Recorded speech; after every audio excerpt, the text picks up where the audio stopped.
নাফিসার কথাগুলো শুনে নাহিদ ভীষণ চমকে গেল। পাশের রাতে স্বামী সবসময় ফাজলামি করে, এটা সত্যি। তবে নতুন স্ত্রী এমন নির্লজ্জের মতো কথা বলবে, সেটা সত্যি আশা করা যায় না। নাহিদ নাফিসার দিকে এক দৃষ্টিতে তাকিয়ে আছে। নাফিসা নাহিদের দিকে খানিকটা বিরক্তি নিয়ে তাকিয়ে আছে। নাফিসা আপন মনে ভাবছে, নাহিদ কি গাধা নাকি? বাসর রাতে ভালোবাসা, আদর, সোহাগ সম্পর্কে কি তার কোনো ধারণা নেই? এমন অদ্ভুত ভাবে তাকিয়ে কেন আছে?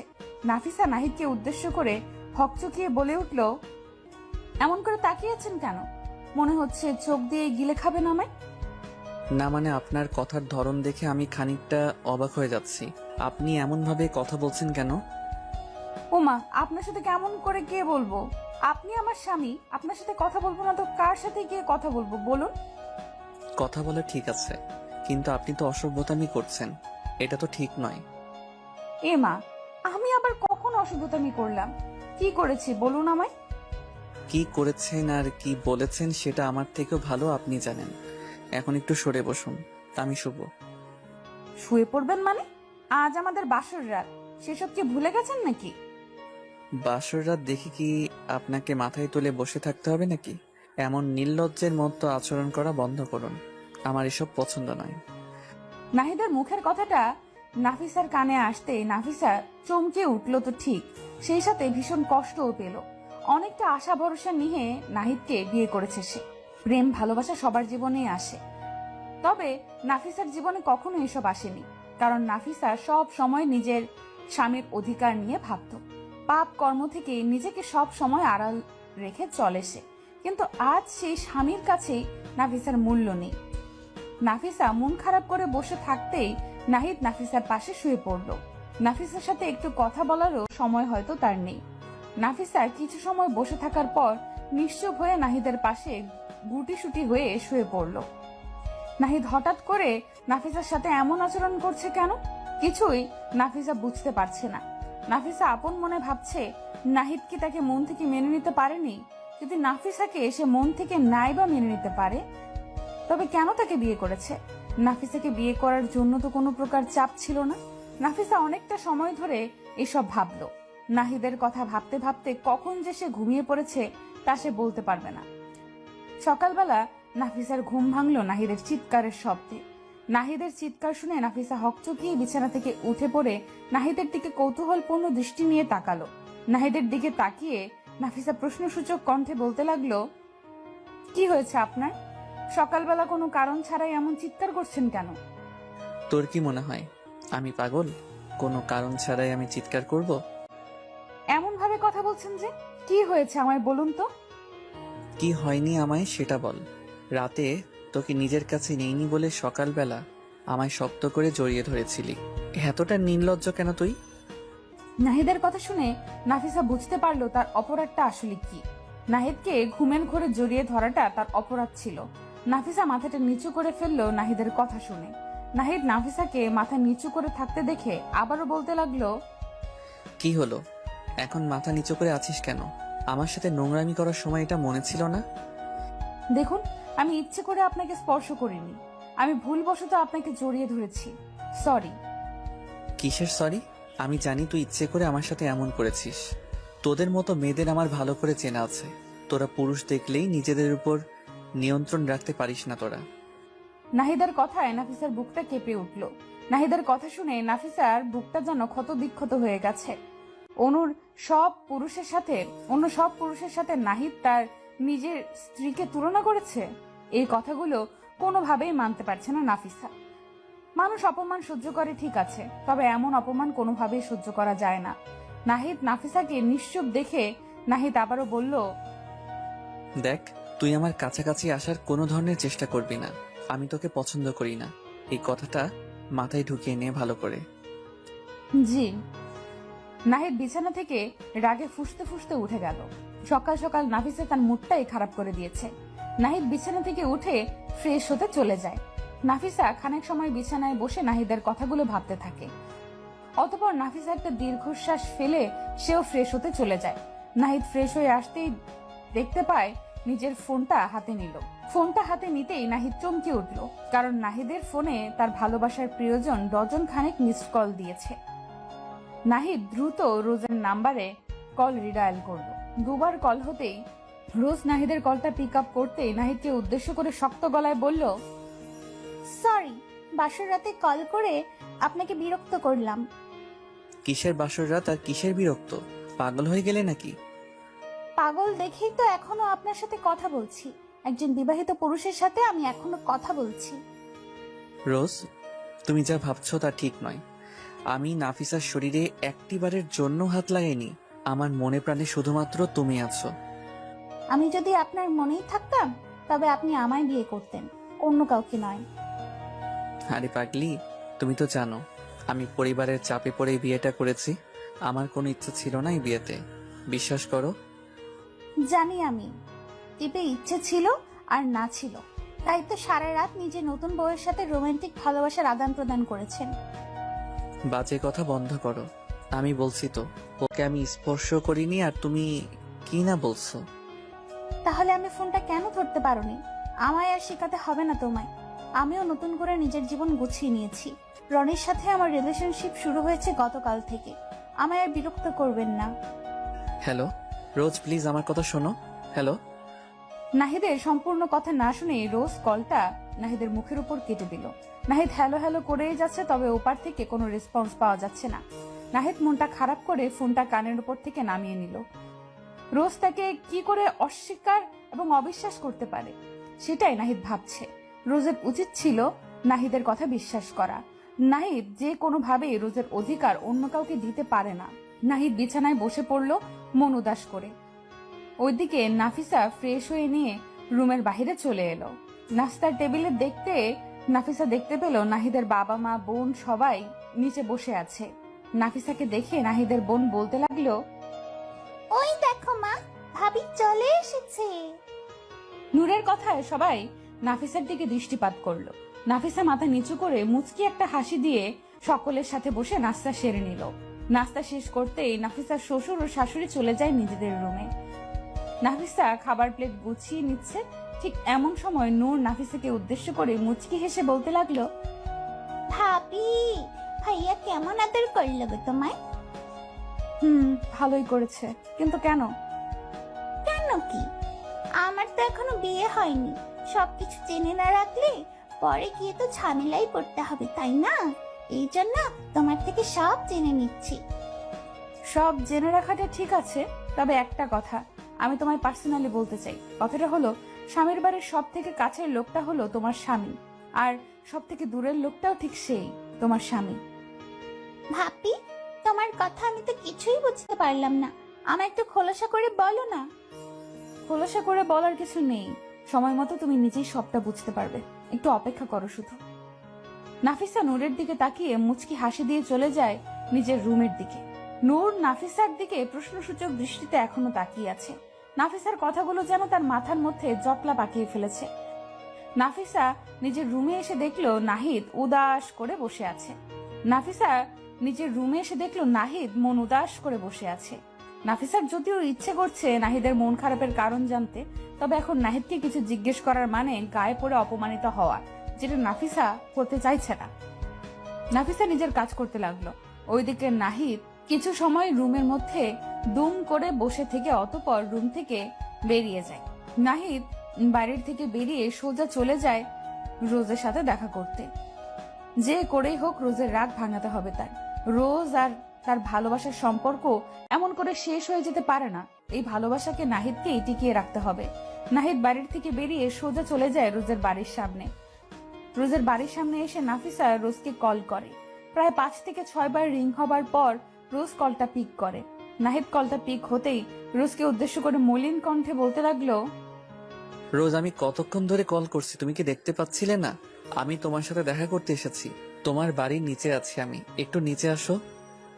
সরি, আমি আসতে পারবো না।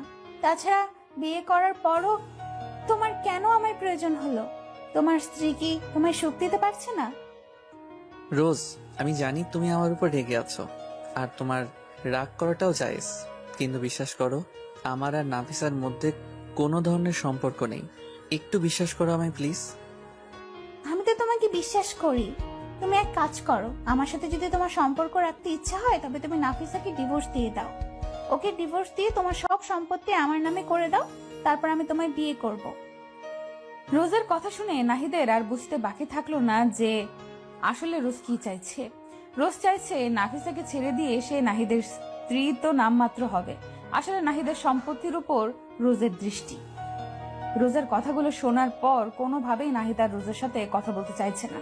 নাহিদ ফের বুঝতে পারছে সে একটা মরিচিকার পেছনে ছুটছে এতটা দিন। প্রকৃত অর্থে রোজ কখনোই নাহিদকে ভালোবাসেনি। নাহিদকে নিশ্চুপ দেখে রোজ নাহিদকে উদ্দেশ্য করে বলতে লাগলো, কি হলো, এমন চুপসে গেলে যে? কোনো কথা বলছে না? আমার থেকেও কি তোমার সম্পত্তির মূল্য অনেক বেশি তোমার কাছে? ভালোবাসাটা যদি সত্যি হতো তবে সম্পত্তি কোনো ম্যাটার ছিল না। আমি বুঝতে পারছি সব, রাখছি।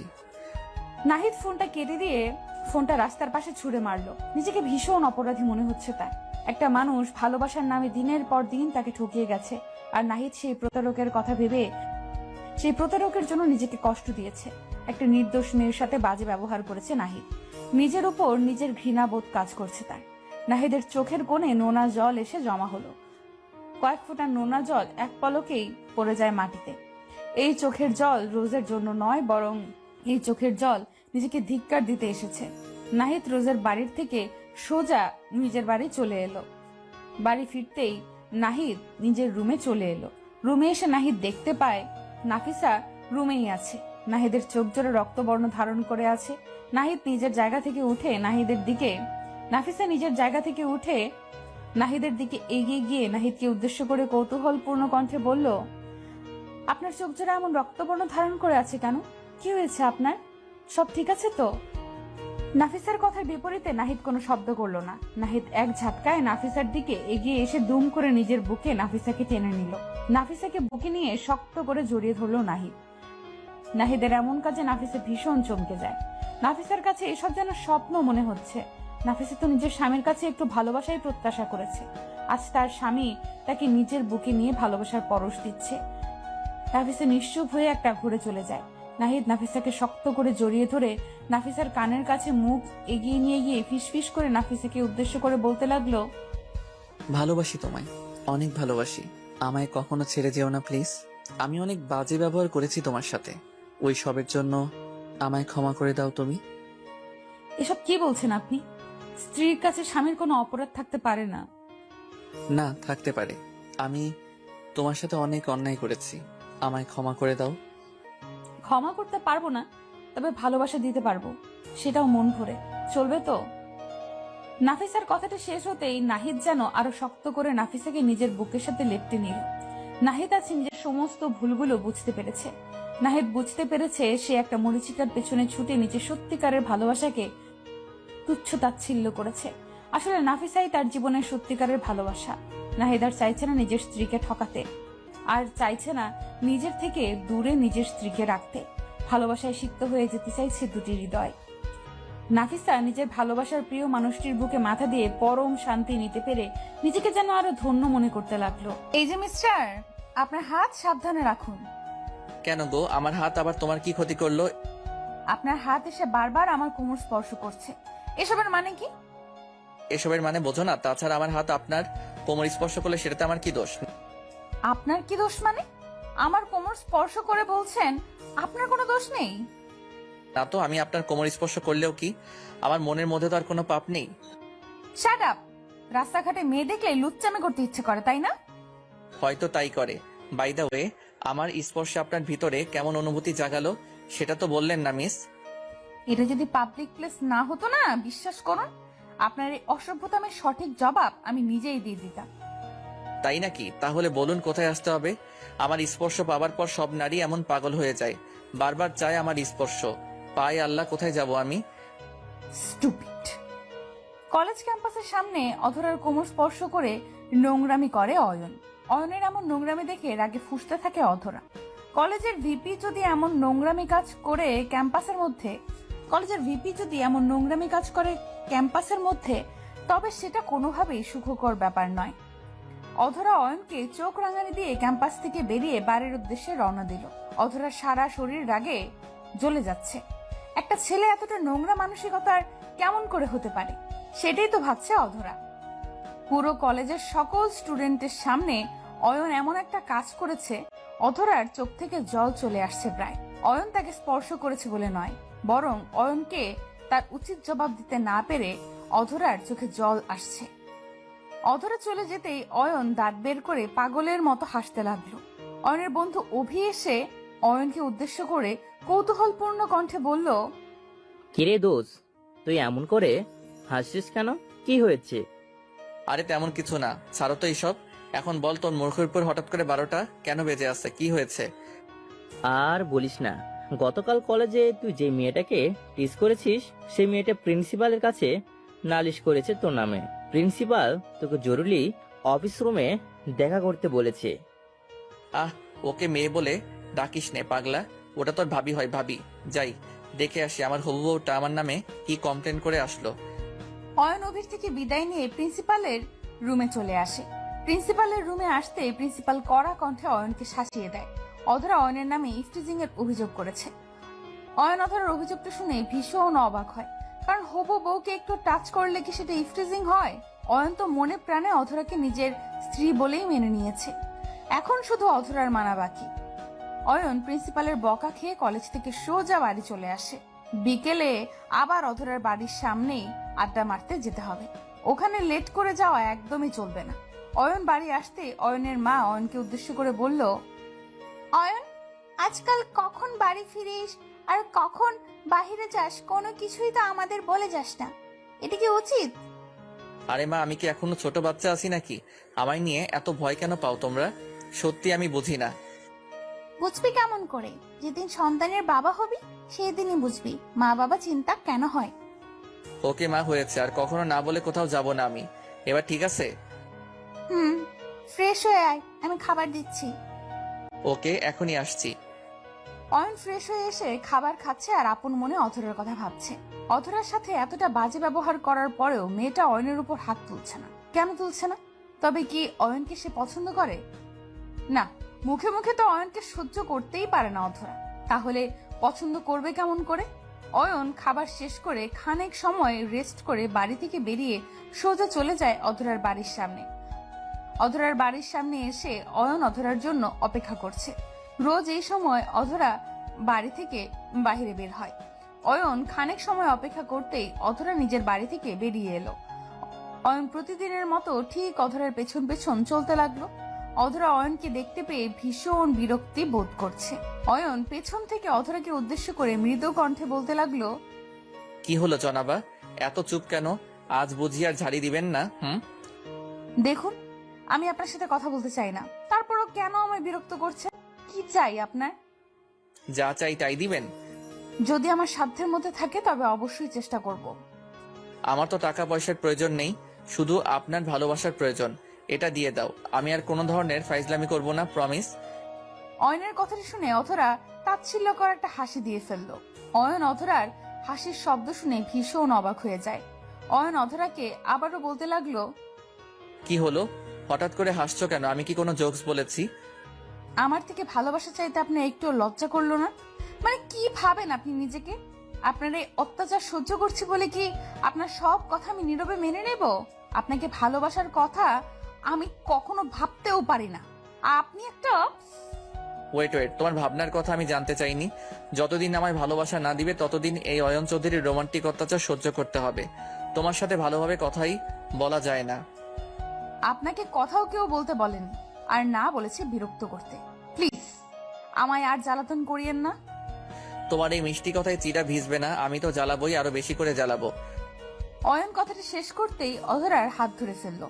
অধরা কিছুতেই বুঝতে পারলো না অয়ন হাত ধরতেই অধরা অয়নের হাত থেকে নিজের হাতকে ছাড়িয়ে নিতে চেষ্টা করলো। তবে অয়ন বেশ শক্ত করে অধরার হাত চেপে ধরেছে, যার ফলে অধরা কোনোভাবেই অয়নের হাতের মুঠো থেকে নিজের হাত ছাড়াতে পারছে না। অধরার মেজাজটা ভীষণ খারাপ হয়ে যায়। অধরার রাগে গজগজ করতে করতে একটা সজোরে হ্যাচকা টান দিয়ে নিজের হাত জোড়া অয়নের হাত থেকে ছাড়িয়ে নিল। অয়ন অধরাকে কিছু বলতে যাবে তার আগেই অধরা ভীষণ কর্কশ কণ্ঠে অয়নকে উদ্দেশ্য করে বলল, দেখুন অয়ন, আমি চাই না পাবলিক প্লেসে আপনার সাথে কোনো খারাপ কিছু করতে। দয়া করে নিজের সম্মানটা বজায় রাখুন। আমায় আর একবার যদি আপনি কোনোভাবে বিরক্ত করেন তো আমি সত্যি বলছি তারপর যা হবে তার জন্য আমি দায়ী থাকবো না। অধরার কথাটা শুনে অয়নও কিছু একটা ভেবে অধরার পেছন থেকে সরে গেল। অয়ন চলে যেতেই অধরা একটা শান্তির নিঃশ্বাস ফেললো। কতক্ষণ আর এমন টর্চার সহ্য করা যায় বলুন? অধরারও ধৈর্যের বাঁধ আছে, আর যখন সেই ধৈর্যের বাঁধ ভেঙে যায় তখন আর মাথা কাজ করে না। অয়ন চলে যেতেই অধরা নিজের গন্তব্যে চলতে লাগলো। কিছু দূর এগিয়ে যেতেই অধরা দেখতে পায় রাস্তাটা কেমন যেন নীরব হয়ে গেছে, আশেপাশে কাউকে দেখাও যাচ্ছে না। অধরা এই দৃশ্যটা দেখে মোটেও ভয় পেল না, কারণ অয়ন ছাড়া আর কোনো বিপদকে অধরা তোয়াক্কা করে না। অধরা আপন মনে হাঁটতে লাগলো।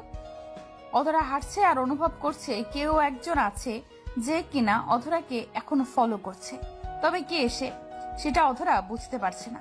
অধরা কিছু দূর এগিয়ে যেতেই হঠাৎ করে অধরার সামনে দুইজন ছেলে চলে আসে। অধরা এই ছেলেদের কাউকে এর আগে কখনো দেখেনি। অধরা ছেলেগুলোকে এড়িয়ে যেতে চেষ্টা করতেই ছেলেগুলো অধরার সামনে এসে পথ আটকে দাঁড়ায়। অধরা দু পা পিছিয়ে যেতেই হঠাৎ অনুভব করে তার পেছনেও দুজন ছেলে দাঁড়িয়ে আছে। অধরা এতগুলো লোক দেখে খানিকটা বিব্রত হয়ে প্রশ্ন করে, আপনারা কারা? আর আমার পথ আটকে দাঁড়িয়েছেন কেন? কি চাই আপনাদের? আমাদের তো বেশি কিছু চাই না সোনা, আমাদের শুধু তোমাকে চাই, তাও 2 ঘন্টার জন্য। ছেলেটার কথাটা বলতেই অধরার বুকের উপর থাকা ওড়নাটার দিকে হাত বাড়িয়ে দিল। অধরা নিজের ওড়নাটা ওদের থেকে আড়াল করতে চেষ্টা করছে, তবে পারছে না। ছেলেটা হ্যাচকা টান দিয়ে অধরার বুকের ওপর থেকে ওড়নাটা কেড়ে নিল। অধরা নিজের উন্মুক্ত বুকটা হাত দিয়ে ঢেকে আড়াল করলো। অধরা বারবার ছেলেগুলোকে অনুরোধ করছে যাতে করে তারা অধরাকে যেতে দেয়। অধরার কথার কোনো পাত্তা না দিয়ে একটা ছেলে পেছন থেকে অধরার শরীরের উপর হাত দিতে চেষ্টা করতেই দুম করে কোথা থেকে যেন অয়ন চলে আসে আর ছেলেটার হাত দুম করে ধরে ফেলে। অধরা অয়নকে দেখতেই মনের মধ্যে সাহস অনুভব করলো। দৌড়ে এসে অধরা অয়নের পেছনে লুকিয়ে পড়লো। অয়ন ছেলেগুলোকে উদ্দেশ্য করে বলতে লাগলো, যদি ভালো চাস তো এখান থেকে সব কটা দৌড়ে পালিয়ে যা। আমি আর তোদের মুখ এখানে দেখতে চাই না। কে বে তুই? এমন ভাবে কথা বলছিস মনে হচ্ছে কোনো হিরো। আরে গাধা, এই গল্পের হিরো তো আমি। তোরা শুধু শুধু এসে এই মেয়েটাকে বিরক্ত করছিস। ওকে বিরক্ত করার অধিকার শুধুমাত্র আমার। আয় সবাই মিলে তাহলে একটু মাস্তি করি। শুধু শুধু আমাদের সাথে শত্রুতা করার মানে আছে কি? মস্তি তো আমিও করতে চাই, তবে তোদের সাথে। এই মেয়ের সাথে মস্তি করার কোনো ইচ্ছা নাই আমার, কারণ এই মেয়েটাকে আমি মন থেকে ভালোবাসি। তাই নাকি? আজ তোর সাথে সাথে এই মেয়েটাও যাবে। অয়ন ছেলেগুলোর কথা শুনে হেসে ফেলল। অয়ন নিজেও জানে যে এতগুলো ছেলের সাথে একা অয়ন পেরে উঠবে না, তবে যেখানে অধরার প্রশ্ন সেখানে অয়ন পিছপা হবে না। ছেলেগুলো অয়নের দিকে দৌড়ে ছুটে এগিয়ে আসতে লাগলো। অয়ন ধীর গতিতে নিজের শার্টটা কোমরের উপরে তুলতেই ছেলেগুলো ঠায় পাথরের ন্যায় দাঁড়িয়ে পড়লো। অয়ন নিজের কোমরে হাত দিতে ছেলেগুলো ছোটাছুটি করে অয়নের সামনে থেকে পালিয়ে গেল। ছেলেগুলোর পালানো দেখে অধরা খানিকটা অবাক হয়ে যায়। হঠাৎ করে এই ছেলেগুলো এমন করে পালিয়ে গেল কেন? কিছুই বুঝতে পারলো না অধরা। ছেলেগুলো চলে যেতেই অয়ন অধরাকে উদ্দেশ্য করে বলল, আমি সাথে আসলে তো সমস্যা শুরু হয়ে যায়। আমায় তাড়িয়ে দিতে পারলেই তুমি বেঁচে যাও। দেখেছো আমার না থাকার পরিণামটা কি হতে পারে? সেসব না হয় বুঝলাম, তবে এটা বুঝতে পারছি না যে ছেলেগুলো এমন ভাবে পালিয়ে গেল কেন।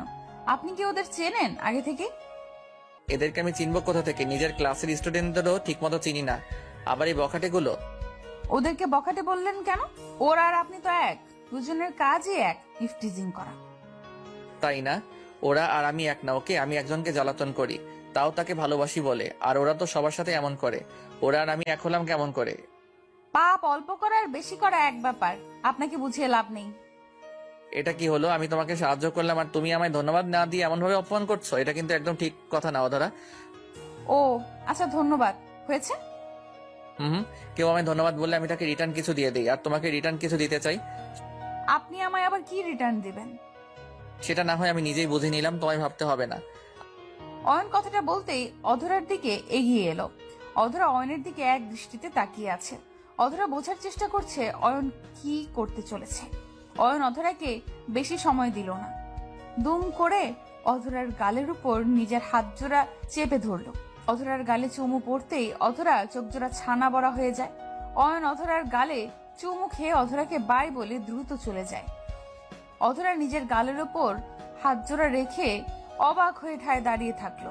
অয়ন অধরার সামনে আর দাঁড়ালো না, কারণ অয়ন জানে এরপর অধরার রিয়েকশনটা দেখার মতো হবে, আর অয়ন কোনোভাবেই চায় না মুডটা খারাপ করতে।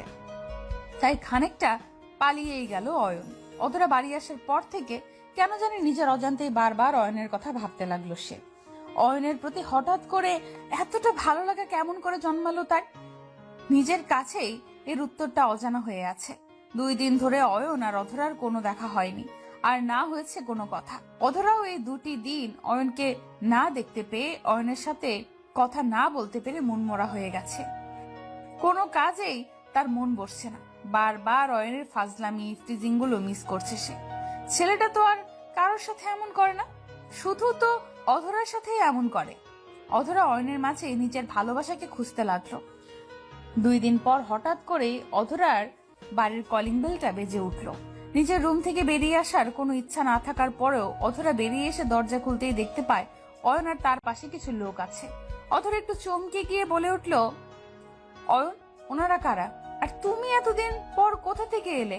কোথায় ছিলে তুমি? আমি তো বিয়ের প্রিপারেশন নিচ্ছিলাম, তাই তোমার সাথে দেখা করতে পারিনি। এই যে বাবা মাকে নিয়ে চলে এলাম পাকা কথা বলার জন্য।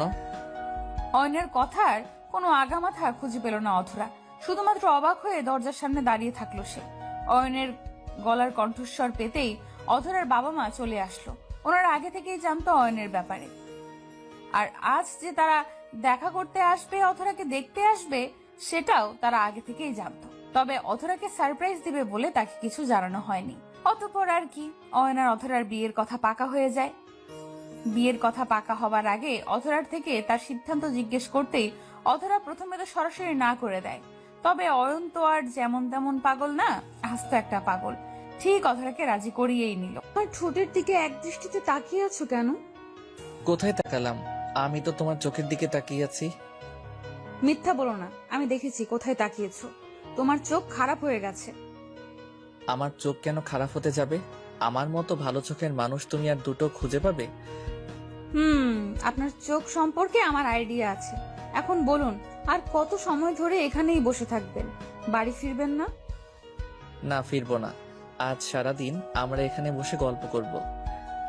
না, আমার এসব পছন্দ হয় না। আমি শুনেছি রেস্টুরেন্টে এসে অনেক ছেলে মেয়ে বাজে কাজ করে। আমি ওসব করতে চাই না। আমি বাড়ি ফিরবো। বাজে কাজ কি করে? তাছাড়া একটু আধটু করলে সমস্যা হয় না? আয়ান কথাটা বলতেই একটা দুষ্টু হাসি দিল। আফিফার সাথে আয়ানের ভালোবাসার সম্পর্ক প্রায় বছর খানিক হবে। এই 1 বছরের সম্পর্কের মাঝে আয়ান আফিফার শরীরে স্পর্শ তো দূর, আফিফা আয়ানকে একটিবারও আফিফার হাত ধরে হাঁটার অনুমতিও দেয়নি। আয়ান যদিও অনেকবার চেষ্টা করেছে আফিফার হাত ধরতে, তবে আফিফা সাফ সাফ আয়ানকে জানিয়ে দেয় যে তার এসবে কোনো আগ্রহ নেই। তাছাড়া আফিফা চায়ও না আয়ান আর তার মাঝে কোনো ধরনের পাপ জায়গা পাক। সেদিন আয়ান ইচ্ছে করে আফিফার হাত স্পর্শ করে। আফিফা সাথে সাথে নিজের হাত সরিয়ে নিয়ে আয়ানকে বলে বিয়ে করে নিতে, তারপর পবিত্রভাবে তাকে স্পর্শ করতে। তবে আয়ান বিয়ে করতে পারছে না, কারণ আফিফার বাবা কখনো আয়ান আর আফিফার সম্পর্ক মেনে নেবে না। আয়ানের কথাটা আফিফার একটুও পছন্দ হলো না। আফিফা আয়ানের দিকে অগ্নি দৃষ্টিতে তাকাতেই আয়ান একটা মুচকি হাসি দিয়ে আফিফাকে উদ্দেশ্য করে বলল, আরে পাগলি, মজা করছিলাম। তুমি জানো না আমি কেমন? অযথা ভয় কেন পাও তুমি? অযথা ভয় না, আজ তোমার মাথায় এই চিন্তাটা আসছে। আগামীকাল সত্যি সত্যি তুমি জেদ করবে। তোমার আবদার পূরণ করাটা আমার পক্ষে সম্ভব হবে না, তাই। তাই কি? আর শোনো, আমার মনের মধ্যে অনেক ইচ্ছা আছে। আমি মেনে নিচ্ছি আমি অনেক কিছু চাই, কিন্তু তার মানে এটা নয় আমি তোমাকে জোর করব। আমি আসছি, আমার ভালো লাগছে না কথা বলতে। আফিফা কথাটা বলতেই নিজের জায়গা থেকে উঠে পড়ল। আয়ান আফিফার দিকে প্রশ্নসূচক দৃষ্টিতে তাকালো। আয়ান আপন মনে ভাবছে যে আয়ান তো আফিফার সব কথা মেনে নিল, তবে কেন আফিফা এখন উঠে পড়ছে? আয়ান আফিফার হাত ধরতেই আফিফা আয়ানের দিকে আবারও অগ্নিদৃষ্টি নিক্ষেপ করলো। আয়ান সাথে সাথে আফিফার হাত ছেড়ে দিল। আয়ান আফিফাকে উদ্দেশ্য করে বলল, এমন করছো কেন? আমি তো বললাম আমার কোনো বাজে ইচ্ছে নেই, তারপরও তুমি এমন করে চলে যাবে? দেখো আয়ান, আমাদের সম্পর্কের অনেক বছর হয়ে গেছে। আমি চাইছি না এই লুকোচুরিটা আর হোক। তোমার যদি আমায় বিয়ে করার সাহস থেকে থাকে তবে পরিবারকে জানাও, অন্যথায় এই সম্পর্কটা এখানেই শেষ। আফিফা কথাটা বলতেই রেস্টুরেন্ট থেকে হনহন করে বেরিয়ে যায়। আয়ান ঠায় থ হয়ে বসে আছে। আফিফার কথাগুলো যেন তার মাথার উপর দিয়ে গেছে। আয়ান আফিফার শেষে বলা কথাটার মানে বুঝতে পারল না। আফিফার কথাটা যেন আয়ানের বুকের মধ্যে তীব্র আঘাত করলো। আফিফার সাথে আজকের পর থেকে আয়ানের কোনো সম্পর্ক থাকবে না। এটা শোনার পর আয়ানের চোখের পাতা যেন ভারী হয়ে এলো। আয়ান অনেকভাবে চেষ্টা করেছে আফিফার পরিবারকে মানিয়ে আফিফাকে বিয়ে করতে, তবে আফিফার বাবা সরাসরি আয়ানকে তার মেয়ের জীবন থেকে সরে যেতে বলেছে। আর আজ আফিফাও সেটাই বলল। আয়ানের বুকের মাঝে যেন পাহাড় সমান কষ্ট এসে জমা হলো। আয়ান কিছু সময় আফিফার কথা ভাবার পর নিজের জায়গা থেকে উঠে পড়ল। ভালোবাসায় বিশ্বাস থাকা জরুরি। যেই ভালোবাসায় বিশ্বাস নেই সেই ভালোবাসা থাকার থেকে না থাকাই উত্তম। আয়ান রেস্টুরেন্ট থেকে বেরিয়ে সোজা নিজের বাড়ি চলে আসে। বাড়ি আসতেই আয়ান দেখতে পায় তার মা বাবা তৈরি হচ্ছে, হয়তো কোথাও যাবেন তারা। আয়ান সেই দিকে না তাকিয়ে নিজের রুমের দিকে চলতে লাগলো।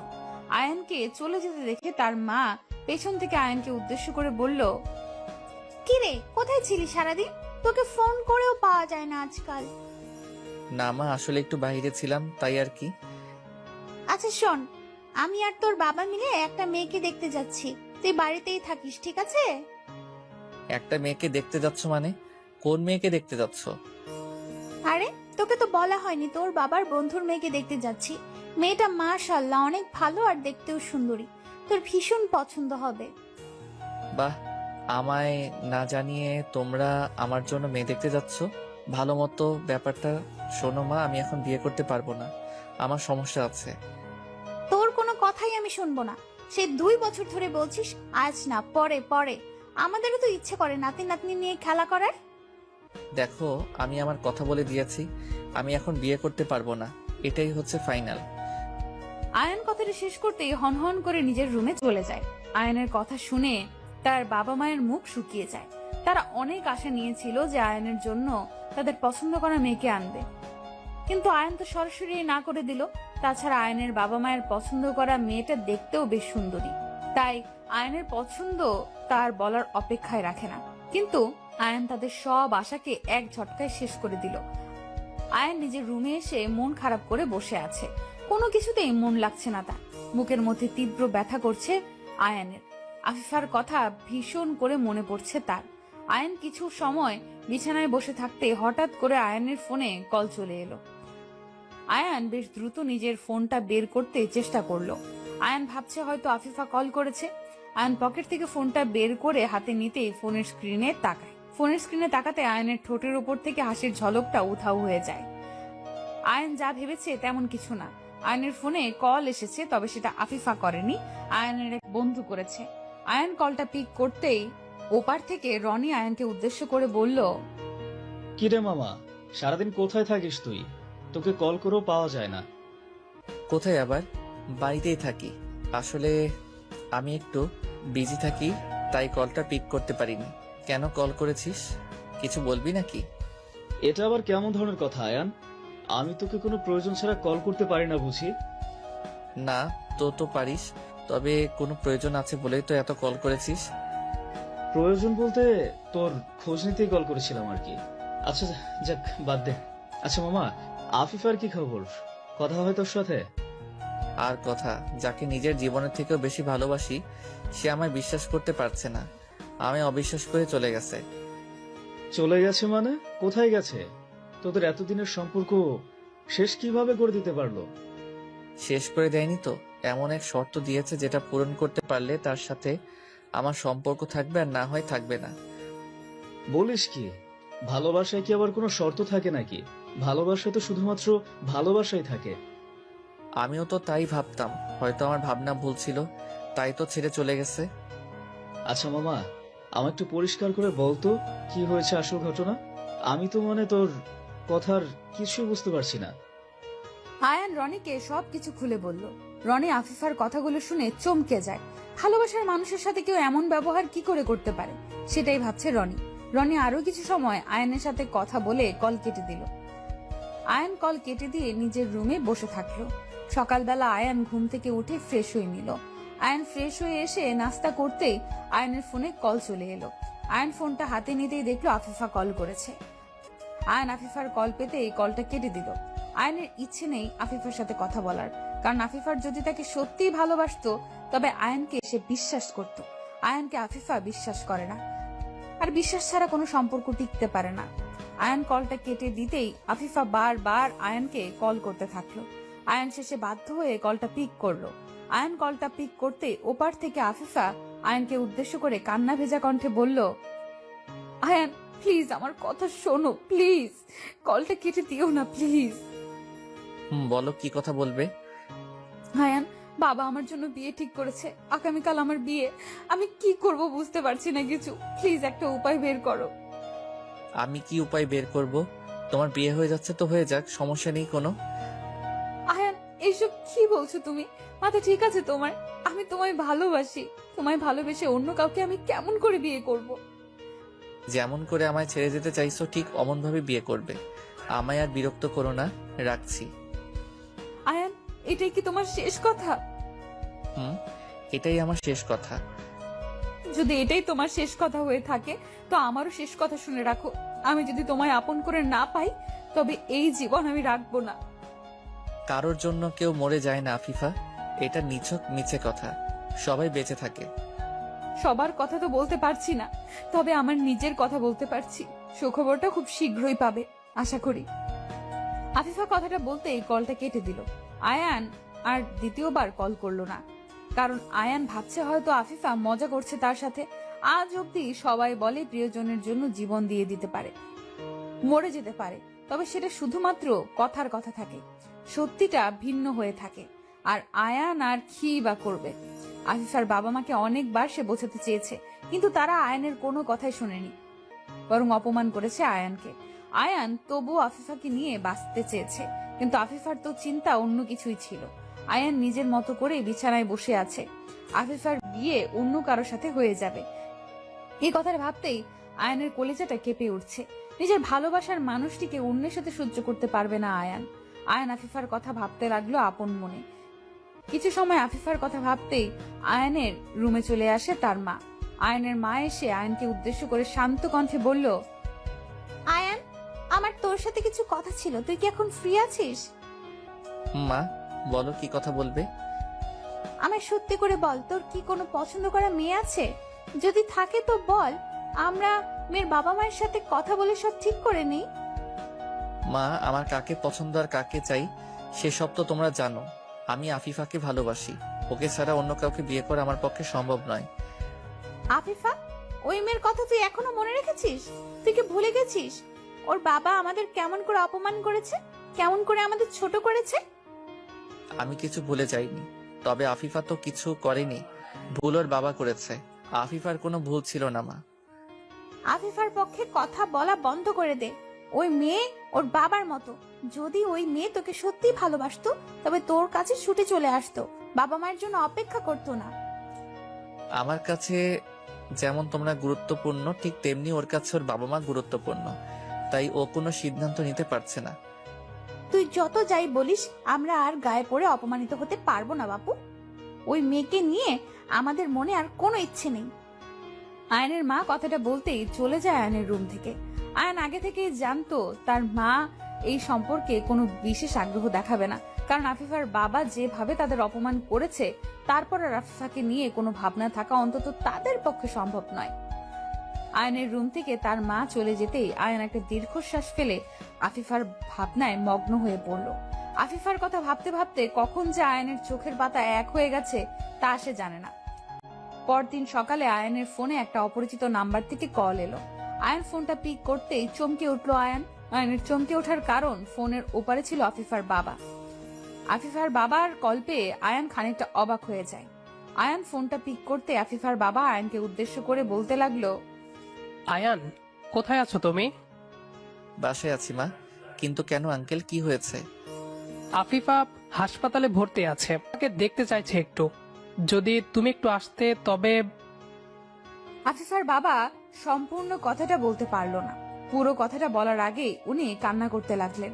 আয়ান ওনাকে কান্না করতে দেখে আর বুঝতে বাকি থাকলো না যে নিশ্চয়ই কিছু একটা খারাপ হয়েছে। তা না হলে উনি কখনো আয়ানকে কল করতেন না। আয়ান ফোনটা রেখে দিয়ে ভীষণ বিচলিত হয়ে দৌড়ে নিজের রুম থেকে বেরিয়ে যায়। আয়ান হসপিটালের উদ্দেশ্যে বাড়ি থেকে বেরিয়ে পড়ে আপন মনে ভাবছে আফিফা যেটা বলেছে সেটা তো আয়ান মজা ভেবেছে, কিন্তু আফিফা সেই মজাটাকে সত্যি করে দিল। আয়ানের বুকের মধ্যে যেন কেউ ধারালো ছুরি দিয়ে আঘাত করছে। আয়ান এই যন্ত্রণা যেন সহ্য করতে পারছে না। আয়ান হসপিটালে এসে দ্রুত খোঁজ নিল আফিফা কোন কেবিনে আছে।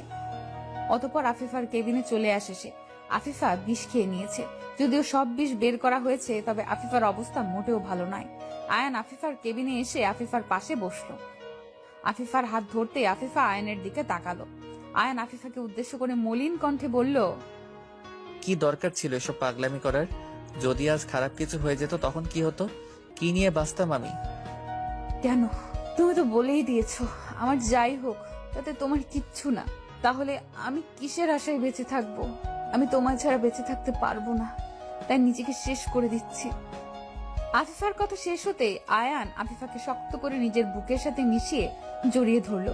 আফিফা চোখ বন্ধ করে আয়ানকেও আজ জড়িয়ে ধরলো। আয়ান আফিফাকে জড়িয়ে ধরে বলতে লাগলো, তুমি ছাড়া আমিও বাঁচতে পারবো না। অনেক ভালোবাসি তোমায়, নিজের থেকেও বেশি। আমিও তোমায় নিজের জীবনের থেকেও বেশি ভালোবাসি। আয়ান আর আফিফার ভালোবাসার কাছে আফিফার বাবাকে হেরে যেতে হলো। আফিফার বাবা সেই দিন আয়ান আফিফাকে সারা জীবনের জন্য এক করে দিল। ভালোবাসা এটাকেই বলে। হাজার ঝড় বাধা উপেক্ষা করে সত্যিকারের ভালোবাসা একটা না একটা সময় তাদের পূর্ণতা ঠিক খুঁজে নেয়। সত্যিকারের ভালোবাসার সম্পর্কগুলোকে বিচ্ছেদের শব্দটা নিয়ে আসবেন না।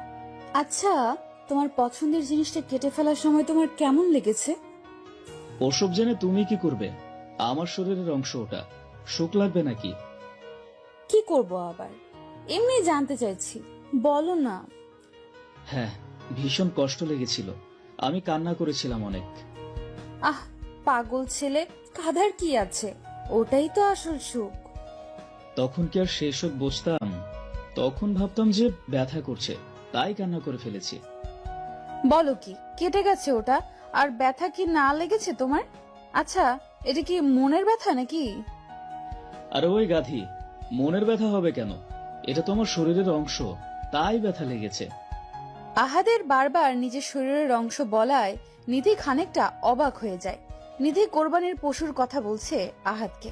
আহাদ যখন ছোট ছিল তখন তার পছন্দের একটা পশু ছিল। সেটাকে কোরবানি করার সময় আহাদের ফিলিংস কেমন ছিল তা জানতেই নিধি আহাদকে প্রশ্ন করে, কিন্তু আহাদ তো অন্য কিছুই উত্তর দিচ্ছে। নিধি আহাদকে উদ্দেশ্য করে আবারও বলতে লাগলো, এই পাগলের মতো কি সব বলছো? তোমার শরীরের অংশ একটা পশু কেমন করে হয়? পশু মানে? দাঁড়াও, তুমি এতক্ষণ কি নিয়ে কথা বলছিলে? কি নিয়ে কথা বলছি মানে? আমি কোরবানির পশুর কথা বলছি। তুমি যখন ছোট ছিলে তখন তোমার প্রিয় পশুটাকে কোরবানি করার অনুভূতি জানতে চাইছি। ও শিট, তুমি পশু নিয়ে কথা বলছো, আর আমি তো অন্য কিছুই ভেবে বসেছিলাম। সরি গো। তাই মনে করবে? আমি জানি তো তোমার সারাদিন ওসব কথা ছাড়া মাথায় কিচ্ছু আসে না। ধুর পাগলি, তুমি এমন করে বলেছো যে আমি নিজেই তো কনফিউজ হয়ে গেছি, তাই ওই উত্তরটা দিয়েছি আর কি। সরি তো। হয়েছে, এখন সরো, আমি আমার কাজে যাই, আর তুমি বাজারে যাও, যে জিনিস নিবে সেসব নিয়ে এসো। এই তো কিছু সময় আগে গরু নিয়ে এলাম, এখন আবার একটু বাজারে যেতে হবে। আগামীকালও তো সময় আছে, আগামীকালই যাই। আগামীকাল? আচ্ছা ঠিক আছে, সে না হয় যাবে। এখন তাহলে রেস্ট করো, আমি একটু রান্নাঘর থেকে ঘুরে আসি। নিধি কথাটা বলতেই আহাদের পাশ থেকে উঠে পড়তে নিল। আহাদ নিধির দিকে তাকিয়ে দুষ্টু হাসি দিল। আহাদের মনের মধ্যে একটা রোমান্টিকতা ভর করে আছে। আহাদের মনের মধ্যে এই রোমান্টিকতা নিধি নিজেই জাগিয়েছে। এখন আহাদের মনকে অশান্ত করে সে কেটে পড়ছে। আহাদ কি এত সহজে নিধিকে যেতে দেবে নাকি? আহাদ দুম করে নিধির হাত ধরে ফেললো। একটা হ্যাচকার টান দিয়ে নিধিকে নিজের দিকে টেনে নিল সে। নিধি আহাদের টানের টাল সামলাতে না পেরে হকচকিয়ে গিয়ে আহাদের বুকের উপর এসে পড়ল। আহাদের বুকের উপর এসে নিধি পড়তেই নিধির চুলগুলো বড্ড এলোমেলো ভাবে নিধির মুখের উপর এসে পড়ে। নিধি কিছুই বুঝতে পারছে না। কৌতূহলী হয়ে আহাদের দিকে প্রশ্নসূচক দৃষ্টিতে তাকিয়ে আছে সে। আহাদ নিধির চুলগুলো পরম আবেশে স্পর্শ করলো। সব চুলগুলো ঠিক করে দিয়ে নিধির কানের পেছনে গুজে দিল সে। নিধির দিকে হাস্যোজ্জ্বল মুখে তাকাতেই নিধি নিজের স্বামী আহাদকে উদ্দেশ্য করে বলল, এটা কি হলো? তুমি আমার সাথে এমন করলে কেন? কোনটা কি হলো গো? আমি আমার স্ত্রীকে নিজের কাছে আনতে পারবো না নাকি? তুমি কিন্তু দিন দিন বড্ড পাজি হয়ে যাচ্ছ। এমন করলে কিন্তু আমার হাতে মার খেতে হবে তোমায়। ওরে আমার রাগী বউটারে, তোমার রোমান্টিক স্বামীর একটু রোমান্টিকতা তোমার সহ্য হয় না বুঝি? না গো, হয় না। আমার এসব দেখলে গা জ্বালা করে। কাজের কাজ পড়ে আছে আর ওনার রোমান্টিকতা জেগে উঠেছে। গতকাল রাতেও তো আদর করলে, তা মন ভরে নাই বুঝি? না গো, না। আমার ওই অল্প আদরে কখনোই মন ভরে না। আমার আরো বেশি বেশি আদর চাই। তাই আসো, পিঠটা দাও, এক্ষুনি কিল খুশি মেরে মেরে আদর দিচ্ছি। তাই দাও, তবু কিছু তো দাও। আমার অনেক কিছু চাই। দেখো, এখন কিন্তু বেশি বেশি করছো তুমি। আমার কাজ আছে, আমায় যেতে দাও। তোমার হৃদ মাঝারে রাখিব, ছেড়ে দেব না। আহাদ কথাটা শেষ করতেই নিধির কোমরের উপর নিজের হাত জোড়া রাখলো। আহাদের হাতের গভীর স্পর্শ পেতেই নিধির সারা শরীর কেঁপে উঠল। আহাদ নিধির কোমরে হাত বুলিয়ে দিয়ে আদর করতে লাগলো। আহাদ সব সময় একদম পাগল হয়ে থাকে নিধিকে আদর করার জন্য। নিধি সবসময় মুখে মুখে বলে আহাদকে যে আদর করতে না, তবে মন থেকে সে আহাদের এমন পাগলামিগুলো ভীষণ রকম চায়। আহাদ নিধির কোমরে হাত বুলিয়ে দিয়ে নিজের গালের সাথে নিধির গাল ঘষতে লাগলো। নিধি নিজের চোখ বন্ধ করে আছে আর মুখ থেকে অস্পষ্টভাবে বলছে যে তাকে ছেড়ে দিতে, তবে আহাদের থেকে নিজেকে ছাড়িয়ে নেওয়ার বিন্দুমাত্র তোড়জোড় নেই তার। আহাদ নিধির গালে, গলায়, ঘাড়ে নিজের ঠোঁটজোড়া ছুঁয়ে দিল। আহাদের ঠোঁটের পরশে নিধির মনের মধ্যে তোলপাড় শুরু হয়ে গেছে। আহাদ একটু একটু করে নিজের হাতটা নিধির নাভির উপর রাখতেই নিধি আহাদের শার্ট খামচে ধরল। আহাদ নিধির রেসপন্স দেখে নিজের মনের উপর আর নিয়ন্ত্রণ রাখতে পারেনি। আহাদ ব্যাকুল হয়ে উঠল নিধির মিষ্টি ঠোঁটের ভালোবাসার পরশ পাওয়ার জন্য। আহাদ নিধির গোলাপের পাপড়ির মতো ঠোঁটজোড়ার দিকে লোভনীয় দৃষ্টিতে তাকিয়ে ধীরে ধীরে নিজের ঠোঁটজোড়া নিধির ঠোঁটের দিকে এগিয়ে দিল। নিধি চোখ বন্ধ করেই আছে আর নিজের স্বামীর ভালোবাসার স্পর্শগুলো অনুভব করে চলেছে। আহাদ আর নিধির ঠোঁট ছুঁই ছুঁই হয়ে আসতেই আচমকা আহাদের রুমের দরজায় কেউ নক করলো। আহাদের একটু ইচ্ছে করছে না নিধিকে ছাড়তে, তাই সে নিজের কাজ চালিয়ে যাচ্ছে। তবে দরজার ওপাশ থেকে বেশি শব্দ আসছে দেখে বাধ্য হয়ে নিধিকে ছাড়তে হলো তার। নিধিকে নিজের বাঁধন থেকে মুক্ত করে দিতেই নিধি চোখ মেলে তাকালো। আহাদের দিকে তাকিয়ে দুষ্টু হাসি দিয়ে নিধি দরজার দিকে চলে গেল। দরজা খুলে দিতেই নিধি দেখতে পায় তার ছোট বোন এসেছে। নিধির ছোট বোন নীলা এসেছে বেড়াতে। নিধি দরজা খুলতেই নীলা নিজের বোনের দিকে তাকিয়ে কৌতূহলী কণ্ঠে বলে উঠল, ভর দুপুরে দরজা বন্ধ করে কি করছিলে আপু? এত সময় লাগলো দরজা খুলতে? আরে পাগলি, কি করবো আবার, ওই একটু শুয়েছিলাম আর কি। তোমার কথায় কেমন জানি সন্দেহ হচ্ছে আমার। দুলাভাই সত্যি করে বলেন তো ঘটনাটা কি? আসল ঘটনা জানতে হলে তো তোমায় এখানে থাকতে হবে শালি আমার। আসো, তোমার সাথে এখন দরজা বন্ধ করে থাকি, তবেই বুঝতে পারবে আমরা কি করছিলাম। আহাদ কথাটা বলতেই নীলার দিকে তাকিয়ে দুষ্টু হাসি দিল। নিধি আহাদকে চোখ রাঙানি দিল। ওইদিকে নীলা আহাদের দিকে এখনো হা করে তাকিয়ে আছে। হয়তো আহাদের কথার মানে সে বুঝতে পারেনি। নিধি নীলাকে উদ্দেশ্য করে বলল, তা কখন এসেছিস আর ফ্রেশ হয়েছিস কি? এই তো 10 মিনিট হবে, এখনো ফ্রেশ হইনি। ভাবলাম তোর সাথে আগে দেখা করে নেই, তাই চলে আসলাম। বাবা, এখন দেখি দুলাভাইয়ের কোনো মান সম্মানই নাই। মানে আমার শালি শুধুমাত্র তার বোনের সাথে দেখা করতে এসেছে, আমার সাথে না। আপনি লোকটা ভালো না, অনেক পচা, তাই আপনার সাথে দেখা করার কোনো ইচ্ছা আমার নাই। ও মা, তাই নাকি? তা আমি কি করেছি শালিকা আমার? বলো আমায়। আমার তো জানতে হবে যে আমি কি এমন কাজটা করে পচা হয়ে গেছি, তাই না? এই যে আমার বোনকে নিজের বাড়িতে আটকে রেখেছেন, এটা কি কম কথা নাকি? ওরে বাবারে, তাই? আচ্ছা যাও, ঠিক আছে, নিয়ে যাও তোমার বোনকে। আমিও দেখি কিভাবে নিয়ে যাও তুমি। তাই নিয়ে যাব, এখন আসছি। নীলা কথাটা বলে চলে যায়। নীলা আর আহাদের মধ্যে সব সময় ঝগড়া আর মজা চলতেই থাকে। এরা দুজন যেন সাপ নেউল। নিধি কখনো নীলা আর আহাদের এমন আচরণ দেখে তাদের কোনো প্রশ্ন করেনি। আর না কখনো নিধির মনে কোনো প্রশ্ন এসেছে। আহাতকে কখনো কোনো কিছুতে সন্দেহ করেনি নিধি। নিধি সব সময় আহাতকে বিশ্বাস করে, আর এই বিশ্বাস তাদের দুজনকে এক অদ্ভুত ভালোবাসায় বেঁধে রেখেছে। নিধি নীলাকে নিয়ে চলে যায় গেস্ট রুমে। অতঃপর নিধি দুপুরের খাবারের আয়োজন করে। সবাই একসাথে লাঞ্চ করে নিল। লাঞ্চ করে আহাত নিজের রুমে চলে এলো। রুমে এসে আহাত জানালার পাশে গিয়ে দাঁড়ালো। বাহিরে রিমঝিম ধারায় বৃষ্টি পড়ছে। হালকা মৃদু শীতল বাতাসে মনের মধ্যে যেন ভালো লাগার অনুভূতি জন্ম দিচ্ছে এই হাওয়া। আহাত এক দৃষ্টিতে বৃষ্টির মুগ্ধতা উপভোগ করছে। কিছু সময় বাহিরের মেঘলা আকাশ দেখার পর আচমকা আহাত অনুভব করলো তার পিঠের উপর কেউ একজন হাত রেখেছে। এই স্পর্শটা আহাদের ভীষণ চেনা। আহাত পেছন ফিরে তাকাতেই দেখতে পায় তার প্রিয়তমা চা হাতে নিয়ে দাঁড়িয়ে আছে। আহাত চা খেতে খেতে বৃষ্টি দেখতে ভীষণ পছন্দ করে, তাই নিধি হয়তো চা করে দিয়েছে। নিধির হাতে একটা চায়ের কাপ দেখে আহাত কৌতূহলী কণ্ঠে নিধিকে উদ্দেশ্য করে বলল, চা নিয়ে আসছো ঠিক আছে, কিন্তু এক কাপে করে নিয়ে এলে কেন? তুমি খাবে না? আমি তো খাবো, একটা কাপে দুজন মিলে খাবো। কেন, তোমার ঠোঁট ভেজানো কাপে বুঝি আমি চা খেতে পারি না? সেটা তো পারোই সোনা, তার থেকে অনেক বেশি কিছুও করতে পারো।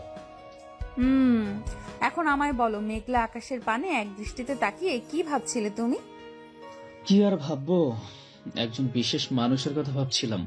মানুষটা আমায় একটুও ভালোবাসে না, সব সময় আমার কাছ থেকে নিজেকে আড়াল রাখতে চায়।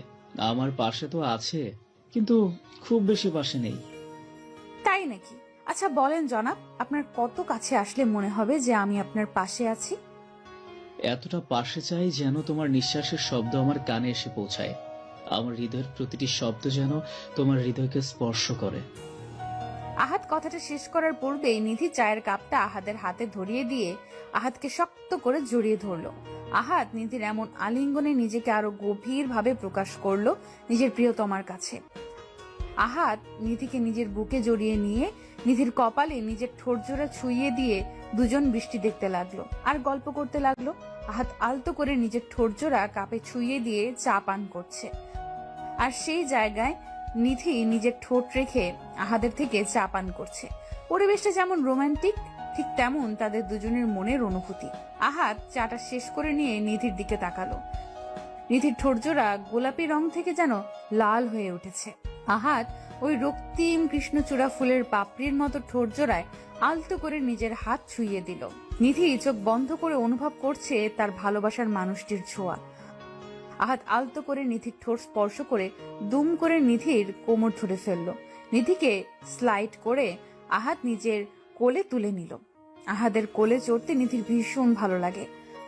আহাত নিধিকে নিজের সামনে ব্যালকনিতে বসিয়ে দিয়ে নিধির দিকে একটু এগিয়ে এসে পেছন থেকে নিধির কোমর জড়িয়ে ধরে নিধিকে উদ্দেশ্য করে নেশালো কণ্ঠে বলতে লাগলো, নিধি, আজকের এই আবহাওয়া, এই নীরব পরিবেশ, এই বৃষ্টির প্রতিটা ফোঁটা, মেঘাচ্ছন্ন আকাশ, সবকিছু দেখে তোমার মনের মধ্যে কি চাইছে? প্রচুর ভালোবাসা চাইছে। তোমার ভালোবাসার স্পর্শ চাইছে আমার দেহের প্রতিটা অংশ। তোমার মধ্যে হারিয়ে যেতে চাইছি আমি। তবে কেন অপেক্ষা করছো? ওই মিষ্টি ঠোঁটের স্বাদটুকু আমায় নিতে দাও মন ভরে। আমার এই অশান্ত মনকে শান্ত করার ওষুধটুকু দিয়ে দাও প্লিজ। আহাদের নেশালো কণ্ঠস্বরটা যেন নিধির মনকে আরো ব্যাকুল করে তুলেছে। নিধি নিজেকে আর দমিয়ে রাখতে পারছে না। আহাদের প্রতি তার দুর্বলতা যেন আরো প্রখর ভাবে কাজ করছে। আহাদ নিধির কোমর থেকে হাত সরিয়ে নিতেই নিধি হকচকিয়ে গিয়ে আহাদের কাঁধের ওপর নিজের হাত রেখে আহাদের ঠোঁট বরাবর নিজের ঠোঁটজোড়া এগিয়ে দিল। নিধির ঠোঁটজোড়া আহাদের দিকে এগিয়ে আসতেই আহাদ আর 1 মিনিটও বিলম্ব করল না। দুম করে নিজের ঠোঁট দিয়ে নিধির ঠোঁটজোড়াকে চেপে ধরল। পাগলের মতো আহাদ নিধির ঠোঁটের স্বাদ নিতে ব্যস্ত। দুজন যেন আর নিজেদের মধ্যে নেই, হারিয়ে গেছে তারা কোনো এক ভিন্ন জগতে। আহাদ যেমন নিধিকে পাগলের মতো চুমু খাচ্ছে, ঠিক তেমনি নিধিও আহাদের প্রতিটা স্পর্শে সমানভাবে রেসপন্স করছে। কিছু সময় ধরে তাদের আদর পর্ব চলতেই আহাদ আলতো করে নিধির ঠোঁটজোড়া ছেড়ে দিল। নিধিকে কোলে তুলে নিয়ে আহাদ সোজা চলে যায় নিজেদের বিছানায়। নিধিকে বিছানায় পরম আবেশে শুইয়ে দিয়ে আহাদ নিধিকে পাগলের মতো আদর করতে লাগলো। আহাদের ভালোবাসার স্পর্শগুলো নিধি ব্যাপকভাবে সাড়া দিতে লাগলো। দুজন যেন আজ হারিয়ে গেছে অন্য এক দুনিয়ায়। ভালোবাসাকে পূর্ণতা দিতে তারা মরিয়া হয়ে উঠেছে। ঘন্টাখানেক পর আহাত ক্লান্ত হয়ে নিধির বুকে মাথা দিয়ে শুয়ে পড়ল। আহাত ক্লান্ত হয়ে পড়তেই নিধি আলতো কণ্ঠে আহাতকে উদ্দেশ্য করে মুচকি হেসে বলল, কি গো, তোমার এখন হলো বুঝি? যদি ইচ্ছে ছিল না এত তাড়াতাড়ি আদর শেষ করতে, কিন্তু তোমার ছটফটানিতে আমি বাধ্য হলাম তোমাকে ছেড়ে দিতে। তাই নাকি ফাজিল? জানো, তোমার এই একবার আদর করাতে আমার কতবার হয়ে যায়, তারপরও বলো ইচ্ছে হয় না ছাড়তে। ইস রে, তাই নাকি? কতবার কি হয়ে যায় গো? যাও ফাজিল, তোমার দেখি একটুও লজ্জা নেই। তোমার সামনে আমি লজ্জা পেতে যাব কেন? তুমি কি আমার পাশের বাড়ির ভাবি নাকি? আমার একটা মাত্র আদরের বউ। আমি তোমার সামনে একদম লজ্জা পাই না, বুঝতে পেরেছো? লজ্জা পেতেও হবে না, কারণ লজ্জা নারীর ভূষণ, পুরুষের নয়। ও রে, এখন আবার ভূষণ নিয়ে এসেছো? দেখি দেখি লিপস্টিকটা দেখি। আমার এখন আবার এই ঠোঁটের পরশ চাই। এই না না, এই মাত্রই তো নিলে এই ঠোঁটের পরশ, আর দিতে পারবো না আমি। এখন ছাড়ো তো, ফ্রেশ হয়ে নিতে হবে তো। ফ্রেশ পরে হবে এখন আমায় আদর করতে দাও। আহাত কথাটা শেষ করতেই পুনরায় নিধির ঠোঁটের দিকে এগিয়ে যায়। নিধি এবার আহাতকে বারণ করছে, কিন্তু আহাত যেন কোনো কথাই শুনতে পাচ্ছে না। আহাত জোর করে নিধির ঠোঁট নিজের দখলে নেওয়ার চেষ্টা করলো। নিধি আপন মনে আহাদের এমন পাগলামি দেখে ভীষণ হাসছে। হাসবে নাই বা কেন? এমন রোমান্টিক পাগল খজনের কপালে জোটে। আশেপাশে থাকা হাজার সম্পর্কের মধ্যে দেখা যায় কেউ হয়তো সম্পূর্ণরূপে সুখী নয়, আর সেই সকল সম্পর্কের থেকে আহাদ আর নিধির সম্পর্ক অধিক গুরুত্বপূর্ণ, কারণ তারা একে অপরের সাথে ভালো সুখী আছে। আহাদ নিধিকে আবার কিস করতে নিতেই আহাদের রুমে চলে আসে নিধির বোন। দরজায় নক করতেই নিধি আহাদের বুকে মৃদু ধাক্কা দিয়ে আহাদকে সরিয়ে দিয়ে বিছানা থেকে উঠে পড়ল। আহাদ নিধির দিকে তাকিয়ে মুখটা কুচকি নিয়ে বলতে লাগলো, এটা কি হলো? আমার শালিটা এমন শুরু করছে কেন? মানে আমি আমার স্ত্রীকে একটু আদর করব, তাতেও সমস্যা? হ্যাঁ সমস্যা। সময় নেই, অসময় নেই, সব সময় আদর আদর করা একদম উচিত নয়। এখন আমি আমার বোনের সাথে গল্প করব, তুমি যাও ফ্রেশ হয়ে নাও। তোমার বোনটাকে ইচ্ছে করে একদম আসছি ফ্রেশ হয়ে। তুমি ওকে একটু ওয়েট করতে বলো। তুমিও ফ্রেশ হয়ে নাও, কেমন? জি চলেন ফ্রেশ হয়ে নেই। নিধি নীলাকে বলল 5 মিনিট ওয়েট করতে। অতঃপর আহাদ নিধি একসাথে ফ্রেশ হতে চলে যায়। ভালোবাসা কত সুন্দর, তাই না? ভালোবাসা শুধু যে মনের মধ্যে সীমাবদ্ধ থাকে তা কিন্তু নয়। স্বামী স্ত্রীর ভালোবাসা সব সময় সবকিছুতেই শোভা পায়। ভালো থাকুক ভালোবাসা। পড়ে যাব, আমায় ধর্ষণ করিয়েন না প্লিজ। আমি ধর্ষণ করছি কোথায়? আমি তো তোমায় আদর করছি। আদর করছেন মানে? এটা আদরের নমুনা? আমার শরীর ব্যথা হয়ে গেছে, রক্ত বেরিয়ে গেছে, প্লিজ। এসব প্লিজ বলে কোনো লাভ নেই। আমি আমার কাজটা করে তারপরই তোমায় ছাড়বো। আপনি আমার চোখের জল দেখতে পাচ্ছেন? ভীষণ কষ্ট হচ্ছে আমার, একটু দয়া করুন। উফ, তুমি ভীষণ সেক্সি সোনা, তাই আমি নিজের উপর নিয়ন্ত্রণ রাখতে পারি না। ইচ্ছে করে মানে আরো করি তোমাকে। আপনি মানুষ নাকি অন্য কিছু? এটা তো পশুর মতো আচরণ করছেন কেন? এতটা পশুর মতো আচরণ করছেন কেন? ব্লাড বের হচ্ছে, দেখতে পাচ্ছেন? চুপ, ব্লাড বের করতেই তো এমন করছি। উফ, ব্লাড বের হচ্ছে মানে তুমি ভার্জিন, আর ভার্জিন মেয়েদের আদর করে অনেক বেশি মজা। এখন বিরক্ত করো না তো আমায়, আমাকে আমার কাজটা করতে দাও, আর আমার সাথে সমান তালে তাল মিলিয়ে আদর করার মজাটা নাও সোনা। বিছানায় শুয়ে চোখ জোড়া শক্ত করে বন্ধ করে আছে বৃষ্টি। বিছানা জুড়ে কিছু কিছু জায়গায় রক্তের দাগ লেগে আছে। সূর্যের সেইখানে বিন্দুমাত্র ভ্রুক্ষেপ নেই। সূর্য উন্মাদের মতো নিজের ইচ্ছে নিজের শরীরের চাহিদা পূরণ করতে ব্যস্ত। বৃষ্টি এর আগে অনেকটা চিৎকার করেছে, তাই এখন আর চিৎকার করতে পারছে না। মুখ বুজে সহ্য করছে সবটা, কিন্তু বৃষ্টির এই নিশ্চুপ হয়ে সহ্য করাটা সূর্যের ভীষণ অপছন্দ হলো। সূর্য আরো রেগে গিয়ে বৃষ্টিকে ফ্ল্যাট করে কোমরে চেপে ধরে ফিসফিস করে বলল, কি হয়েছে? সুখ পাচ্ছ না? রেসপন্স কেন পাচ্ছি না আমি? আপনার পায়ে পড়ি, বিশ্বাস করুন আমার ভীষণ কষ্ট হচ্ছে, দয়া করে আমায় নিস্তার দিন প্লিজ। বৃষ্টি আর কিচ্ছু বলতে পারল না। অতিরিক্ত রক্তক্ষরণের কারণে সে নিজের জ্ঞান হারিয়ে ফেলে। বৃষ্টি জ্ঞান হারিয়ে ফেলতেই সূর্য নিজের হুঁশে ফিরল। এইসব কি করছি আমি? বৃষ্টির লাইফটা, কথাটা আপন মনে বলে আটকে উঠল সূর্য। সূর্য বৃষ্টির শরীরের উপর থেকে উঠে পড়ল। বিছানা জুড়ে ছড়িয়ে আছে রক্তের দাগ। সূর্য রক্ত দেখে নিজের মাথা ঠিক রাখতে পারল না। ভীষণ খারাপ লাগছে তার। মনে হচ্ছে মাথাটা ঘুরে এক্ষুনি পড়ে যাবে সে। সূর্য একটু চোখ বড় বড় করে নিঃশ্বাস নিল। নিঃশ্বাস নিয়ে সূর্য বৃষ্টির উন্মুক্ত শরীরটা একটা চাদর দিয়ে ঢেকে দিল। সূর্য কিছু পরিমাণে পানি নিয়ে বৃষ্টির মুখের উপর ছিটকে দিল। মুখে পানি পড়তেই বৃষ্টির জ্ঞান ফিরে এলো। চোখ জোড়া বন্ধ রেখে বৃষ্টি সূর্যকে উদ্দেশ্য করে বলতে লাগলো, প্লিজ সূর্য, আমায় ছেড়ে দিন, আমার কষ্ট হচ্ছে, প্লিজ। চোখের পাতার উপর নোনা জল প্রায় শুকিয়ে গেছে বৃষ্টির। সূর্য বৃষ্টির গালে আলতো করে নিজের 2 হাত রেখে বৃষ্টিকে নাড়া দিতে দিতে বলতে লাগলো, এই বৃষ্টি বৃষ্টি, ওঠো, কি হয়েছে তোমার? বলো আমায় বৃষ্টি। বৃষ্টি চোখের পাতা জোড়া অনেক কষ্ট করে খুলল। বৃষ্টি চোখের পাতা খুলতেই সূর্যকে দেখে ভয়ে আটকে উঠে। বৃষ্টি সূর্যের সামনে থেকে কয়েক গজ দূরে সরে যেতে নিতেই চেষ্টা করতেই বুঝতে পারলো তার শরীরে ভীষণ ব্যথা অনুভব হচ্ছে। বৃষ্টি নড়াচড়া করতে পারছে না। সূর্য বৃষ্টির ভয়কে বুঝতে পেরে বৃষ্টিকে উদ্দেশ্য করে শান্ত গলায় বলতে লাগলো, ভয় পাচ্ছ আমায়? আমাকে ভয় পেতে হবে না। আমি সত্যি কিছু বলার মতো অবস্থায় নেই। আমি বুঝতে পারি না এতক্ষণে কি হয়েছে। আমি একটা ঘোরের মধ্যে ছিলাম, সত্যি বলছি।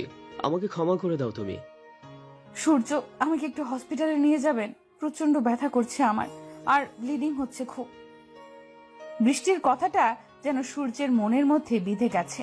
1 সেকেন্ডের জন্য সূর্য নিজেকে রাস্তার ছেলের সাথে তুলনায় নামিয়ে ফেলল। সূর্য কোনো কথা বলল না। চোখ জোড়া রক্তবর্ণ ধারণ করে আছে তার। ছলছল দৃষ্টি প্রকাশ করছে তার মনের মধ্যে থাকা অনুশোচনাগুলো। সূর্য বৃষ্টিকে কোলে নিয়ে বেশ দ্রুত হসপিটালের দিকে গাড়ি নিয়ে বেরিয়ে পড়ল। বৃষ্টি কোনো শব্দ করছে না, নিশ্চুপ হয়ে গাড়িতে বসে আছে। সূর্য গাড়িটা দ্রুত গতিতে ড্রাইভ করে হসপিটালে এসে বৃষ্টিকে কোলে নিয়ে জরুরি বিভাগে ছুটে চলে যায়। বৃষ্টিকে বেডে শুইয়ে দিয়ে সূর্য চিৎকার করে ডক্টরকে ডাকতে লাগলো। ডক্টর এসে বৃষ্টিকে দেখে জরুরি অপারেশনের ব্যবস্থা করলো। সূর্য অপারেশন কেবিনের বাহিরে হতাশা নিয়ে বসে অপেক্ষা করছে আর নিজেকে নানা ধরনের দোষারোপ করছে। আজ যদি বৃষ্টির কথায় সে উন্মাদ না হতো তবে আজ এমনটা হতো না। ঘটনার সূত্রপাত হলো বৃষ্টি সূর্যের মামাতো বোন। সূর্যদের বাড়ি এসেছিল বেড়াতে। সূর্য বৃষ্টিকে বেশ পছন্দ করে, বৃষ্টিও সূর্যকে পছন্দ করে, তবে মুখে কেউ কখনো কাউকে সেটা বলার সুযোগ পায়নি। আজ বৃষ্টি সূর্যের রুমে এসে খাটের তলা থেকে একটা মদের বোতল দেখতে পায়। সূর্য একটু একটু মদ্যপান করে। বৃষ্টি সেই বোতলটা পুরো সাবার করে। নেশায় আসক্ত বৃষ্টি মদ খেয়ে মাতালদের মতো করতে থাকে। সূর্য বৃষ্টিকে মাতলামি করতে দেখে বিষয়টা আঁচ করতে পারে, কিন্তু বৃষ্টি সূর্যকে নানাভাবে ফোর্স করতে থাকে। সূর্য প্রথমে বৃষ্টিকে অনেকবার বোঝানোর চেষ্টা করার পরেও বৃষ্টি কোনো কথা শোনেনি। অতঃপর সূর্য আর নিজেকে নিয়ন্ত্রণ করতে পারল না। বৃষ্টিকে আদরে আদরে ভরিয়ে দিতে লাগলো সে। অতঃপর কি হলো তা তো দেখতেই পেলেন। সূর্য কিছু সময় অপেক্ষা করতেই ডক্টর বাহিরে এসে সূর্যের দিকে তীক্ষ্ণ দৃষ্টিতে তাকালো। সূর্য বসা থেকে উঠে দাঁড়াতেই ডক্টর সূর্যকে উদ্দেশ্য করে বলল, পেশেন্ট আপনার কি হয়? কেন ডক্টর, কি হয়েছে? সব ঠিক আছে তো? মানে বৃষ্টির কোনো ক্ষতি হয়নি তো? প্রশ্নের বিপরীতে আমি প্রশ্ন করা পছন্দ করি না, উত্তর দিন। ও আমার স্ত্রী, বলুন কি হয়েছে? ও ঠিক আছে, আপনার স্ত্রী সামান্য ইনজুরি পেয়েছে, সমস্যা নেই, ঠিক হয়ে যাবে। আসলে আমরা গাইনি বিভাগের ডাক্তাররা এমন কেস প্রায় পেয়ে থাকি। ছেলেমেয়েরা বিয়ের আগে অবৈধ সম্পর্ক করে অনেক সেম কেস নিয়ে আসে। আপনি রাইট টাইমে আসতে পেরেছেন, তা না হলে রক্তক্ষরণে হার্ট অ্যাটাক হয়ে আপনার স্ত্রীর মৃত্যু পর্যন্ত হতে পারত। পরবর্তীতে একটু সাবধান, আপনার স্ত্রীর একটুর জন্য রক্ষা পেয়েছে, একটু সাবধান কেমন? ডক্টরের কথা শুনে সূর্য যেন প্রাণ ফিরে পেল। সূর্য একটা দীর্ঘশ্বাস ছেড়ে বৃষ্টিকে দেখতে ছুটে কেবিনের দিকে চলে যায়। বৃষ্টি বেডে নিশ্চুপ হয়ে শুয়ে আছে। সূর্য কেবিনে আসতেই বৃষ্টি সূর্যের দিক থেকে মুখ ফিরিয়ে অন্যদিকে মুখ ঘুরিয়ে নিল। সূর্য বিষয়টা বুঝতে পেরে বৃষ্টির কাছে এসে বসলো। মাথাটা নিচু করে বৃষ্টিকে উদ্দেশ্য করে বলল, সূর্য, বৃষ্টি আমি সত্যিই লজ্জিত। আমি চাইনি। সূর্যকে থামিয়ে দিয়ে বৃষ্টি বলতে লাগলো, থামুন প্লিজ, আপনার কথাগুলো আমার সহ্য হচ্ছে না। হুম। একদিন হসপিটালে থাকার পর বৃষ্টিকে হসপিটাল থেকে ছাড়া হলো। বৃষ্টি বাড়ি এসে নিজের ব্যাগ গুছিয়ে নিল। এখন মোটামুটি সুস্থ বৃষ্টি। সূর্য বৃষ্টিকে নিয়ে বাড়ি ফিরতেই সবাই হাজারটা প্রশ্ন শুরু করে দিল। সবাই জানতে চাইতে লাগলো বৃষ্টি কোথায় ছিল গতকাল রাতে, আর সূর্যই বা কোথায় ছিল। কিন্তু সূর্য সত্যিটা সবাইকে বলতে পারলো না। মিথ্যা বলল যে গতকাল তারা একটু ঘুরতে গেছিল। বাড়ির লোক আর কোনো কথা বলল না। রুমে এসে সূর্য ফ্রেশ হয়ে নিতেই বাহির থেকে চিৎকার চেঁচামেচির শব্দ আসতে লাগলো। সূর্য বিচলিত হয়ে দৌড়ে ছুটে বাহিরে চলে আসে। বাহিরে আসতেই সূর্য দেখতে পায় বৃষ্টি তৈরি হয়ে বেরিয়ে যাচ্ছে, আর বাড়ির সবাই বৃষ্টিকে আটকাতে মরিয়া হয়ে চেষ্টা করছে। সূর্য বৃষ্টির দিকে কিছু সময় তাকিয়ে থেকে পেছন থেকে এগিয়ে গিয়ে বৃষ্টির হাত ধরলো। বৃষ্টি সূর্যের স্পর্শ পেতেই থমকে দাঁড়ালো। সূর্য মৃদু কণ্ঠে বলল, বৃষ্টি, তুমি এভাবে চলে যাচ্ছ কেন? সবাই যেতে বারছে, একটু সকলের কথা ভেবে। সূর্যকে থামিয়ে দিয়ে বৃষ্টি ভারী কণ্ঠে বলল, সবার কথা রাখা আমার পক্ষে সম্ভব নয়। আর এত কিছু হয়ে যাবার পরেও আমি এ বাড়িতে থাকবো, সেটা কাল্পনিক। তাছাড়া এই বাড়িতে না থাকার যথেষ্ট কারণ আছে। কি কারণ বলো আমায়। বিশ্বাস করো, আমি সেই কারণটা বদলে দিব, প্লিজ। বৃষ্টি সূর্যের হাত থেকে নিজের হাত এক ঝাড়ি দিয়ে ছাড়িয়ে নিয়ে সূর্যের দিকে গভীর দৃষ্টি রেখে বলতে লাগলো, সেই কারণটা আর কিছু নয়, আপনি নিজেই। বৃষ্টির কথা শুনে সূর্যের কোনো পরিবর্তন দেখা গেল না। সূর্য মাথাটা নিচু করে নিছক হাসির রেখা নিজের ঠোঁটের কোণে এঁকে বৃষ্টিকে উদ্দেশ্য করে বলল, এই সামান্য ব্যাপারটার কারণে মানে তুমি চলে যেতে চাইছো? ঠিক আছে বৃষ্টি, তুমি থাকো, আমি বেরিয়ে যাচ্ছি। আজকের দিনের সময়টা কি পাবো আমি? মানে আমার সবকিছু গোছাতে একটু সময় লাগবে, শুধু আজকের দিনটা। কাল সকাল হতেই চলে যাব আমি। থাক, দরকার নেই। আপনি চলে গেলে বাড়ির লোক নানা কথা বলবে। ঘরের ছেলে ঘরে থাকুক, আমি চলে যাচ্ছি। আরে না, কিছু বলবে না। আমি ট্যুরের কথা বলে বেরিয়ে যাব, আর ততদিন ফিরবো না যতদিন তুমি আছো। ওকে। এবার খুশি তো তুমি? আমার খুশি? যেখানে আমার জীবনটা নরক করে দিয়েছেন কয়েক মুহূর্তে, সেখানে আমার খুশির কথা চিন্তা করা আপনাকে শোভা দেয় না। বৃষ্টি কথাটি শেষ করে হন করে রুমের দিকে চলে যায়। সূর্যের চোখের সামনেটা আধার হয়ে আসছে। এই আধার হয়ে আসার কারণ হলো জল। নোনা জল সূর্যের চোখের পাতা ভারী করে দিয়েছে। ছল ছল চোখে সূর্য সবার আড়ালে নিজের রুমে চলে আসে। মনের মধ্যে একটা প্রশ্ন ঘুরছে সূর্য ভাবছে, আমি তো কোনো ভুল করিনি, আমি তো নিজের ইচ্ছায় বৃষ্টির সাথে কিছু করিনি, বরং বৃষ্টি নিজেই আমার কাছে এসেছে, আমায় জোর করেছে। মানছি আমায় নিজের জ্ঞানে থাকা উচিত ছিল, আমি পারিনি, তাই বলে সবকিছুর জন্য আমাকে সাজা দেওয়ার মানে কি? সূর্য কথাটা ভাবতেই বৃষ্টির কথা মনে পড়ে যায় তার। বৃষ্টি যদি তাকে দূরে রেখে এমন অবহেলা করে শান্তি পায়, তবে বৃষ্টির শান্তির জন্য সবকিছু সে করতে পারবে। ভাইয়া, কোথায় যাচ্ছেন? আসলে আজ আমার একটা ট্যুর আছে কিছুদিনের জন্য, তাই বের হচ্ছিলাম। ভাইয়া, আমরা তো আর অল্প কয়েকদিন আছি, এই কয়দিন না হয় এখানেই থেকে যান। আমরা চলে গেলে বরং আপনিও চলে যাবেন। তোমরা যাওয়ার আগেই আমি ফিরে আসবো, সো টেনশন করিও না। সূর্যের কথা শেষ হতে পেছন থেকে বৃষ্টি বেশ শব্দ করে বলতে লাগলো, আপনি যে চলে যাচ্ছেন, আমার কিছু কথা আছে আপনার সাথে। বৃষ্টির কথা শুনে সূর্য পেছন ফিরে দৃষ্টিপাত করলো। বৃষ্টির উদ্দেশ্যে সূর্য বলতে লাগলো, হ্যাঁ বলো, কি বলবে? বলার মতো অনেক কথা আছে, তবে এখানে নয়, আমি একান্তে। রুমে চলো। সূর্য বৃষ্টিকে থামিয়ে দিয়ে রুমে চলে যায়। আসলে সূর্যের বাড়ি ছেড়ে চলে যেতে মোটেও কষ্ট হচ্ছে না। আসল কষ্টটা হচ্ছে এই ভেবে যে বৃষ্টি তাকে অবহেলা করছে। ভালোবাসার মানুষটি যখন অবহেলা করে, তখন কলিজার মধ্যে লাগে আঘাতটা। সূর্য রুমে এসে বসতেই বৃষ্টি রুমে এসে দরজাটা বন্ধ করে দিল। সূর্য বৃষ্টির কাজে একটু অবাক হলো। সূর্য অবাক হয়ে বৃষ্টিকে উদ্দেশ্য করে বলতে লাগলো, এ কি করছো? দরজা বন্ধ করছো কেন? কিছু হারানোর ভয় নেই, আর যা ছিল তা আপনি নিয়ে নিয়েছেন। দেখো বৃষ্টি, আমি মানছি যে আমি ভুল করেছি, তবে সেখানে আমার যতটা দোষ ছিল, ঠিক ততটা তোমারও ছিল। এক হাতে কখনো তালি বাজে না, তবুও তুমি এককভাবে আমায় দোষারোপ করলে। চলে যেতে বললে আমাকে তোমার সামনে থেকে। সমস্যা নেই, চলে না হয়ে যাব, তবে একটা কথা, এই মনের মধ্যে থেকে কি করে সূর্যকে বাহির করবে বলতে পারো? সূর্যের কথায় অবাক হয়ে বৃষ্টি বলল, আমার মনের মধ্যে আপনি আছেন সেটা আপনি জানেন কি করে? তোমার মনটা হয়তো সবটা আড়াল করে, তবে চোখ জোড়া তো তা করে না। ওই চোখে আমি স্পষ্ট দেখতে পেয়েছি আমার ছবি, তাই আমি জানি। এখন কি করব? আমি পারছি না তো নিজেকে বোঝাতে, পারছি না আপনার করা আচরণগুলোকে ভুলে যেতে। তাড়িয়ে দাও আমায় নিজের জীবন থেকে, অনেক দূরে, অনেক দূরে তাড়িয়ে দাও আমাকে। পারছি না তো তাড়িয়ে দিতে, কি করব আমি বলে দিন? কেন পারছো না? কষ্ট হচ্ছে তো, ভীষণ কষ্ট হচ্ছে। আমার বুকটা ফেটে যাচ্ছে, মনে হচ্ছে আপনাকে ছাড়া আমি বেঁচে থাকতে পারবো না। কেন কষ্ট হচ্ছে?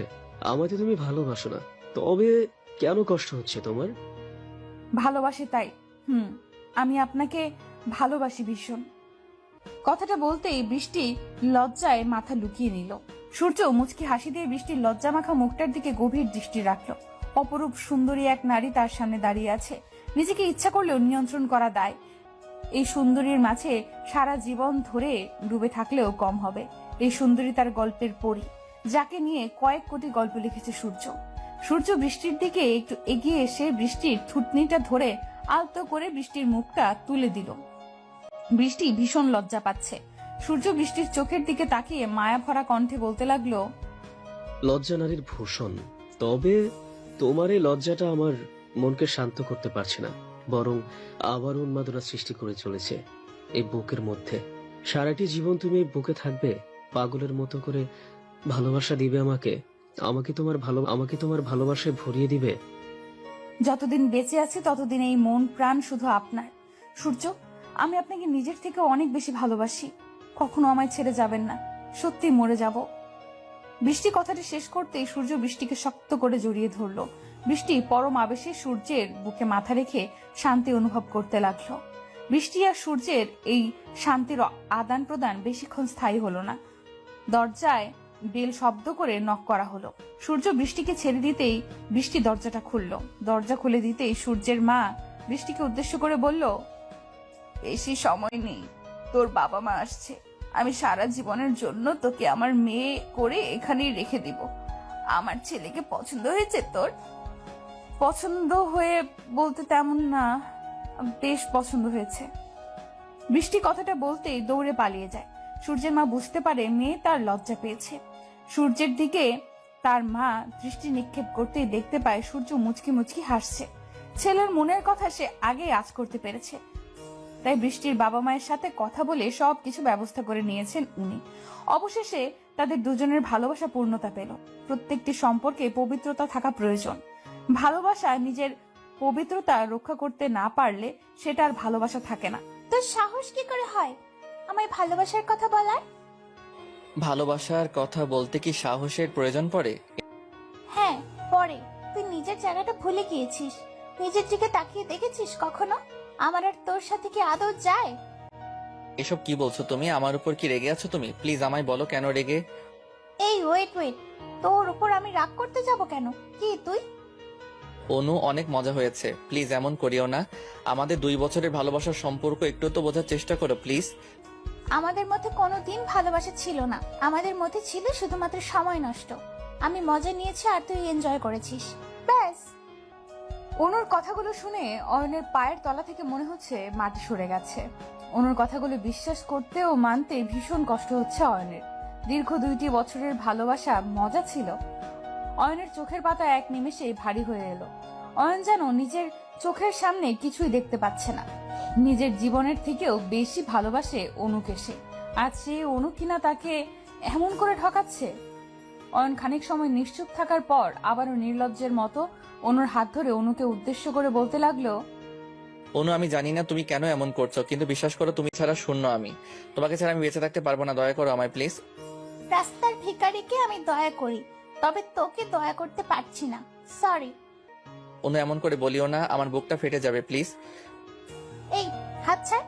আজকের পর থেকে তোর আর আমার মধ্যে কোনো প্রকার সম্পর্ক থাকবে না। আমায় আর কখনো বিরক্ত করবি না তুই। অনু কথাটা বলতেই অয়নের হাতটা নিজের হাতের উপর থেকে এক ঝটকায় সরিয়ে নিল। অয়ন অনুর দিকে এক দৃষ্টিতে তাকিয়ে আছে। এই শহরের মানুষগুলোকে চেনা বড্ড কষ্টকর। মুখ আর মুখোশ চেনাটা মোটেও সহজ নয়। অনুর সাথে কলেজ থেকে পরিচয় অয়নের। অয়ন প্রথম দিন থেকে অনুকে নিজের বন্ধু ভেবেছে, কিন্তু অনু অয়নকে নিয়ে অন্য কিছু ভাবতো। একটা সময় গিয়ে অনু নিজেই অয়নকে জানায় তার মনের অনুভূতি। অয়ন অনুকে ভীষণ পছন্দ করে। এই পছন্দ করাটা কখন যে ভালোবাসার রূপ নিয়েছে সেটা বুঝতে পারেনি অয়ন। অয়ন অনুর সাথে একটু একটু করে নিজেদের ভালোবাসার সম্পর্ক সামনের দিকে এগিয়ে নিতে থাকে। দেখতে দেখতে 2টি বছর চলে যায়। অয়ন বুঝতে পারেনি তার আর অনুর মধ্যে আকাশ পাতাল তফাৎ। অনু চলে যেতেই অয়ন খোলা আকাশে তাকালো। আকাশটা ভীষণ মেঘ করে আছে। এখনই হয়তো প্রচুর বৃষ্টি হবে। অয়ন নিজের চোখের পানি হয়তো এই বৃষ্টির মাধ্যমে আড়াল করে নিতে পারবে। অয়ন আর দাঁড়িয়ে থাকতে পারলো না। হাঁটতে হাঁটতে বাড়ির পথে চলতে লাগলো সে। বুকটা ফেটে যাচ্ছে অয়নের। এতটা ভালোবাসার পরেও অনুকে আগলে রাখতে পারলো না সে। অয়ন নিজের রুমে এসে দরজা বন্ধ করে দিল। মনটা ভীষণ খারাপ হয়ে আছে তার। নিশ্চুপ হয়ে বিছানায় বসে পড়তেই অয়নের ফোনে অধরা কল করলো। 2বার রিং হতেই অয়ন কলটা পিক করলো। ওপার থেকে অধরা অয়নকে উদ্দেশ্য করে বেশ শক্ত গলায় বলল, এই তোকে আমি খুন করব বুঝলি? আমার সাথে তোকে দেখা করতে বলেছি, মনে আছে তো সেই কথা? আছে মনে। মনে থাকলে এলি না কেন দেখা করতে? দাম বেড়ে গেছে নাকি তোর? অধরা, আমার মনটা ভালো নেই, আমি পরে তোর সাথে দেখা করব। তাই না? কেন, তোর মনের ঘরের আবার কি হলো? কে তোর মন খারাপ করে দিয়েছে? আমি নাকি? ফালতু কথা ছাড়, আমার ভালো লাগছে না, রাখছি আমি। অয়ন কথাটা বলতেই অধরার মুখের ওপর কলটা কেটে দিল। অয়নের বুকের মাঝে যেটা চলছে সেটা শুধুমাত্র অয়ন বুঝছে। অন্য কেউ অয়নের বুকের কষ্টটা বুঝতে পারবে না। অয়ন ফোনটা সাইডে রেখে দিয়ে আপন মনে অনুর কথা ভাবতে লাগলো। একটা মেয়ে তাকে ভালোবাসার নামে এমন প্রতারণা করতে কি করে পারলো? কিছুই ভাবতে পারছে না অয়ন। অয়নের চোখ থেকে নোনা জল গড়িয়ে পড়ছে। অয়ন আপন মনে নিজের চোখ থেকে নোনা জল ফেলছে আর অনুর কথা ভাবছে। কিছু সময় অনুর কথা ভাবতেই হঠাৎ করে অয়নের কানে ভেসে এলো অধরার কণ্ঠস্বর। অধরার কণ্ঠস্বরটা অয়নের কানে আসতেই অয়ন চমকে উঠল। তার মানে কি অধরা অয়নের বাড়ি চলে এসেছে? অয়ন বিছানার উপর থেকে উঠে দাঁড়াতেই অধরা অয়নের রুমে হকচকিয়ে চলে এলো।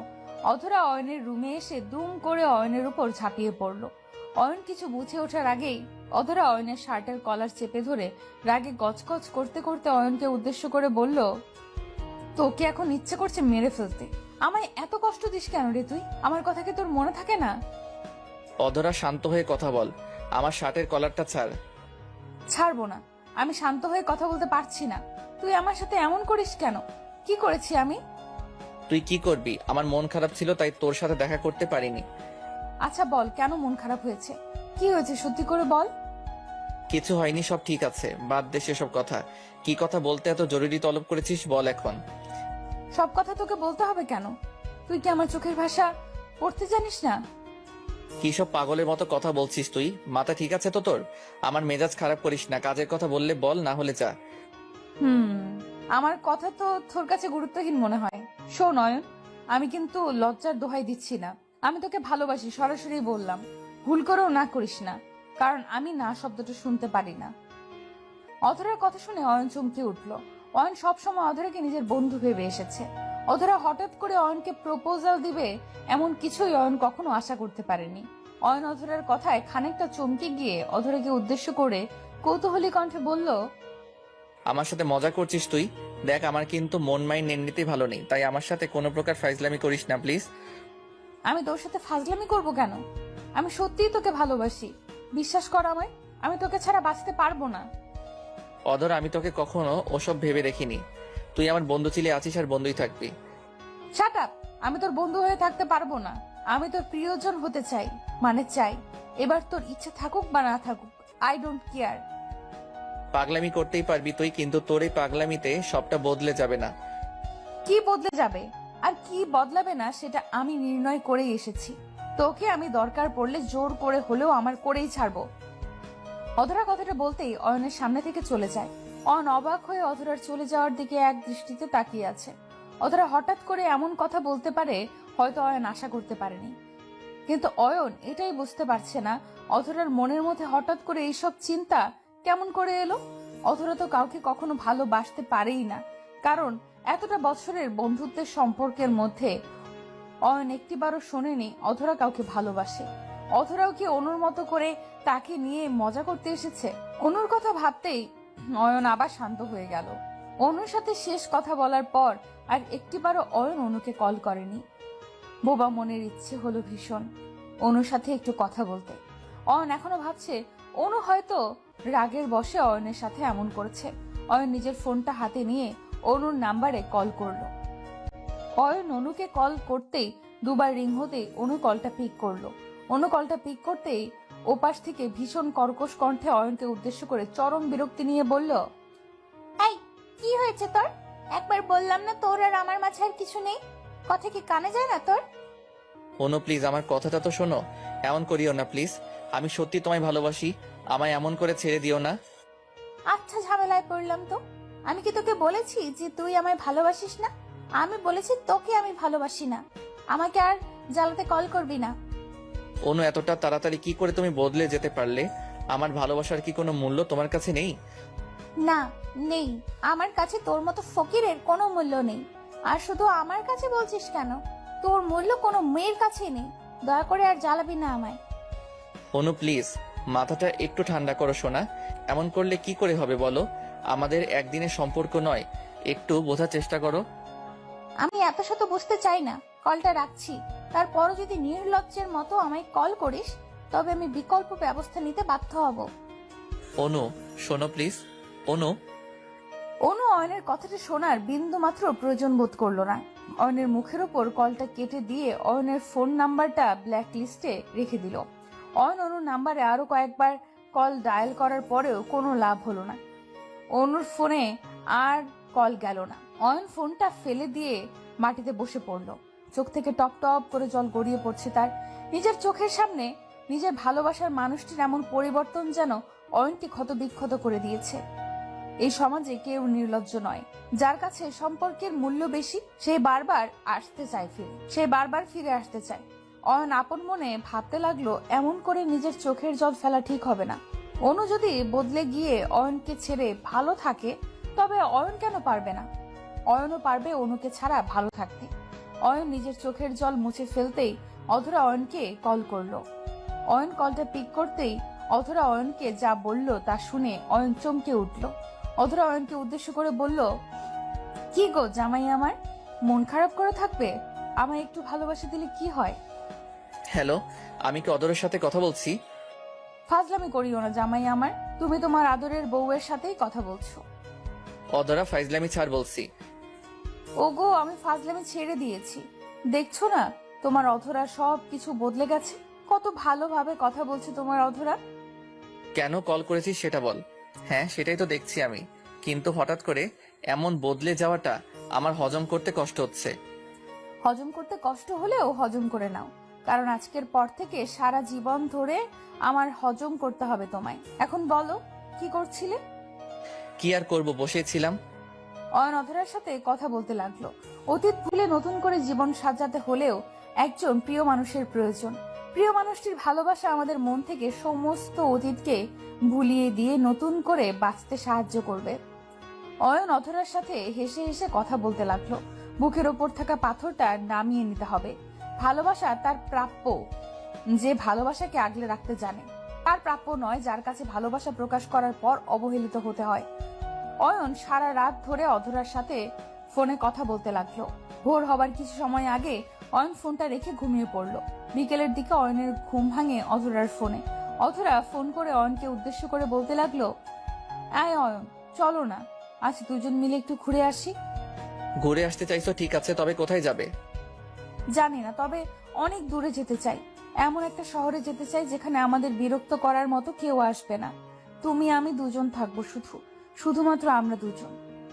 আহ, তোমার রোমান্টিক ভাবনা দেখে আমার মনের মধ্যে তো খুশিতে নাচ বয়ে গেল। 10 মিনিট অপেক্ষা করো, আমি রেডি হয়ে আসতেছি। আমি তো রেডি হয়েই বসে আছি, 5 মিনিটের মধ্যে আসো। জি তাই আসছি। অয়ন কলটা কেটে দিয়ে দ্রুত ফ্রেশ হয়ে নিল। জীবন না কারোর জন্য থেমে থাকে আর না সময় কারোর জন্য অপেক্ষা করবে। জীবন তার আপন গতিতে ছুটে চলবে, শুধু অপেক্ষা হচ্ছে সঠিক মানুষ লাইফে আসার। অয়ন ফ্রেশ হয়ে নিয়ে অধরার বাড়ির সামনে চলে যায়। অধরার বাড়ি এসে অয়ন অধরাকে নিজের বাইকের পেছনে বসিয়ে ছুটে যায় অজানায়। অয়নের সাথে আজ অধরার প্রথম এতটা কাছাকাছি বসে কোথাও বেড়াতে যাওয়া। অধরা অয়নকে পেছন থেকে শক্ত করে জড়িয়ে ধরে আছে। কিছু দূর গাড়ি চলার পর অয়ন অধরাকে উদ্দেশ্য করে বলল, আচ্ছা, আমরা তো অনেকটা পথ চলে এসেছি, এখন কি থামবো নাকি আরো চলবো? তোমার আর আমার ভালোবাসার পথের কি শেষ আছে? এই পথ কোনোদিন শেষ হবে না। পাগলি একটা। শোনো, সামনে ফুচকার দোকান আছে, ওখান থেকে চলো ফুচকা খেয়ে নেই। ফুচকার কথা শুনে অয়ন খুশিতে গদগদ হয়ে গেল। কতদিন হয়েছে অধরা ফুচকা খায়নি, আজ অয়নকে সাথে নিয়ে ফুচকা খাবে সে। অধরা খুশিতে গদগদ হয়ে অয়নকে উদ্দেশ্য করে বলল, এই সত্যি তুমি ফুচকা খাবে? জি, সত্যি খাবো। কেন, তোমার সাথে ফুচকা খেলে কি পাপ হবে নাকি? আরে বোকা, সেটা বললাম কখন? তুমি তো সচরাচর ফুচকা খাও না, আজ খেতে চাইছো তাই জিজ্ঞেস করলাম। রোজকার সময় তো আমি আমার বান্ধবীর সাথে আসি, তাই খেতে চাইতাম না। তবে আজ তো হবু স্ত্রীর সাথে এসেছি, তাই সব চলবে। অয়ন কথাটা বলতেই দুষ্টু হাসি দিল। অয়নের ঠোঁটের কোণে এই দুষ্টু হাসির ঝলকটা দেখে অধরা অয়নকে জড়িয়ে ধরে অয়নকে গালে নিজের ঠোঁট জোড়া ছুঁইয়ে দিয়ে আলতো করে চুমু খেলো। ভালোবাসা শব্দটা বোঝার ক্ষমতা সবার মধ্যে থাকে না। ভালোবাসা বোঝার জন্য একটা ভালো মন প্রয়োজন, যে মনটার অধিকারী সকলে হতে পারে না।